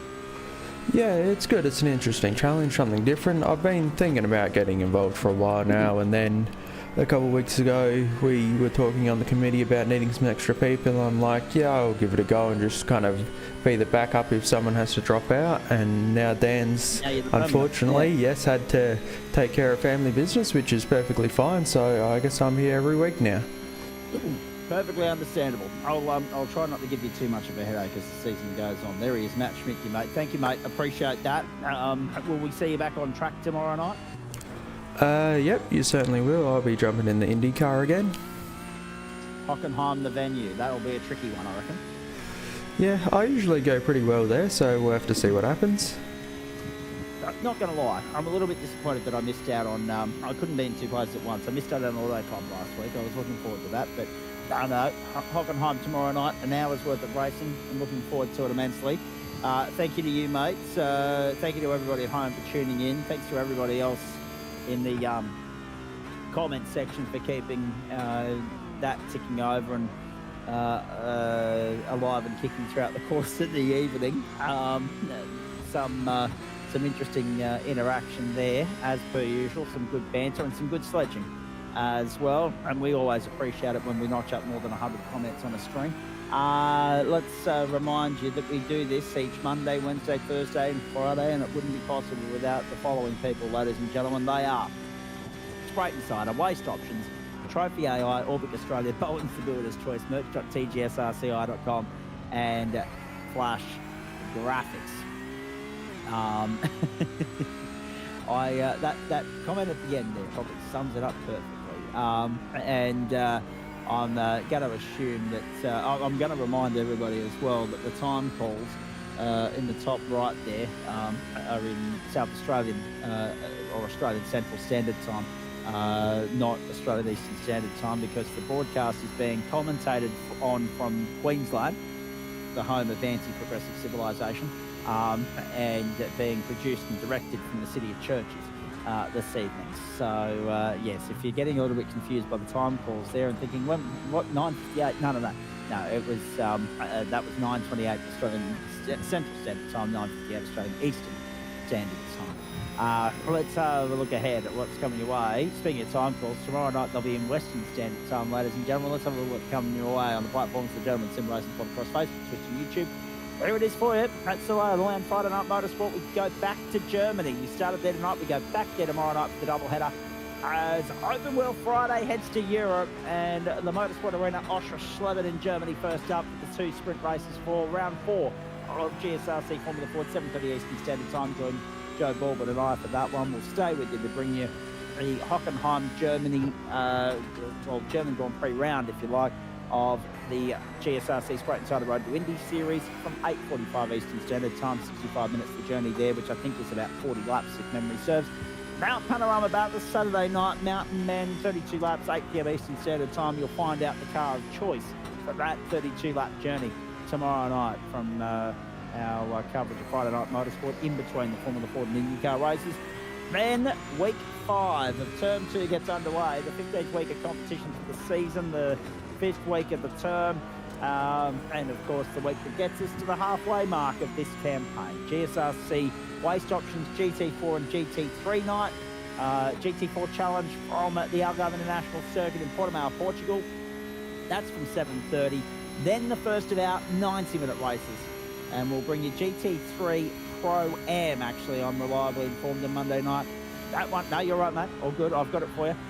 GT3 Pro-Am from the Circuit de la Sarthe, Le Mans, France, and that is because we brought you the Pro feature race this week in the sprint round, not Pro-Am. So a switcheroo. You'll see a Pro-Am feature race in its entirety next Monday night. Then we'll go back to sprint racing and you'll see more from the Am split and the Pro-Am split there. And then, of course, the last couple of rounds are dedicated wholly and solely to the Pro split as per usual. So Circuit de la Sarthe, Monday night, 90 minutes of journey there. A real quick post-race show beyond that because obviously Adam Lavis has an early start Tuesday morning. Speaking of Tuesday and Tuesday night, the Downforce legends go to the Circuit de Spa-Francorchamps in Belgium. 40 minutes of journey there, 7:45 Eastern Standard Time. Titanic CR to the famed former Oran Park Raceway. That's legacy lives on in the virtual world. 2 sprint races, 9 p.m. Eastern Standard Time. It's an in-joke too, by the way, ladies and gentlemen. If you've been around the club for a while, you'll understand why I call it Titanic CR. And it's got everything to do with the fact that the Australian series is on the verge of a date with an iceberg, but that's another story. Orbic ARCA Series, Orbic Australia NASCAR ARCA Series, Las Vegas Motor Speedway, 50 minutes, 7:30 p.m. Eastern Standard Time, Wednesday night. Now, at this point in time, can I just say a huge thank you and welcome to the team, welcome aboard the broadcast side of things, to our good mate Dan Yeaman. Now, Yeaman's no stranger to the broadcast caper. He's been doing this for a long, long time. He's now going to bring his insights and expertise to the platform of the Gentleman Sim Racing Club to ensure that Wednesday night motorsport still comes your way. He'll be working with Liam Banks to do that for you, and that'll be Wednesday night. And of course, Schmidtke and Lavis and Baldwin and I, we're all here to pick up the freight whenever Banks and Yeaman aren't available in any capacity. I'll be filling in for Liam the last couple of weeks on the Wednesday night. But many hands make light work, so to have someone of Yeaman's credentials jumping aboard our broadcast team, we're the beneficiaries of that, as are you at home, being able to tune in and continue to watch Wednesday Night Motorsport. The feature of that will be the supercars for 40 minutes around the around the airfields of the Sebring International Raceway in Florida, and that'll be from 8:45 Eastern Standard Time. Thursday night, off to the Algarve circuit again. This time 2 sprint races in Super Formula Light, all sprint night next Thursday. Can't wait for that. 7:30 Eastern for the Spreyton side of Super Formula Lights, then onto the Red Bull Ring. So it's an all-European flavour for Thursday night in week 5 as we go to the Red Bull Ring for the sprint round, the second of the sprint round from the Porsche Cup, with thanks to Bowens, the builder's choice, and that'll be from 8:45 p.m. Eastern Standard Time. I know it's a little bit too late for Mother's Day because you just won't get the freight there in time, ladies and gentlemen, but if you need any stocking stuffers in the lead up to other holidays, birthdays, anniversaries, celebrations, etc. and so forth, merch.tgsrci.com or gsrc.myshopify.com is the place to go to grab some GSRC merch and paraphernalia. And of course, a reminder that if you want to get out there and join in the fun of the fair, be in the thick of the action, racing alongside all of our club members who put on such a great show for us each and every week, race.tgsrci.com is where you've got to go. Just repeating, the Eels done by the Dolphins 20 points to 16 in the NRL tonight. The Dolphins continue their winning ways. They're in fine form at the moment. The AFL at the moment, third quarter, fourth quarter, actually. We've got into the fourth quarter. Collingwood 13-5-83 lead. Fremantle 9-8-62. Long way back from there for Freo, but they're certainly putting in a better performance than they did last week in Melbourne against St Kilda. That's it from us. Sincerely hope that you've enjoyed it. A lot of great motorsport to look forward to in the real world this weekend, but we'll worry about that after we get through our business tomorrow night. The last quarter call for week 4 of term 2, open wheel Fridays from Germany. And we're looking forward to your company then. On behalf of Matt Schmidtke, the entire broadcast commentary and production team here, well done to Jackson Rayhana, well done to Matty Dench, winners in big ways on a Thursday night at 2 famed circuits of world motorsport, the Nürburgring and the Daytona International Speedway. Busy time on the sim racing calendar. I'm looking forward to some of the officials that are coming up. Also round 2 of the GT Pro next week, but there's no shortage of great entertainment coming your way as we edge closer to the midway point of the season in term 2 of 2025, our historic 21st season on the platforms of the Gentleman Sim Racing Club. In the meantime, that's Thursday night motorsport done and dusted for week 4 of term 2, and we look forward to open wheel Friday action tomorrow night from 7:30 Eastern Standard Time. I'm Zach Caden on behalf of all the crew here. Enjoy what's left of your Thursday evening, everybody, and have a great day tomorrow, however you're spending it. Come back and join us again tomorrow night. We'd love your company to start the weekend leading into Mother's Day 2025. Till then, goodbye.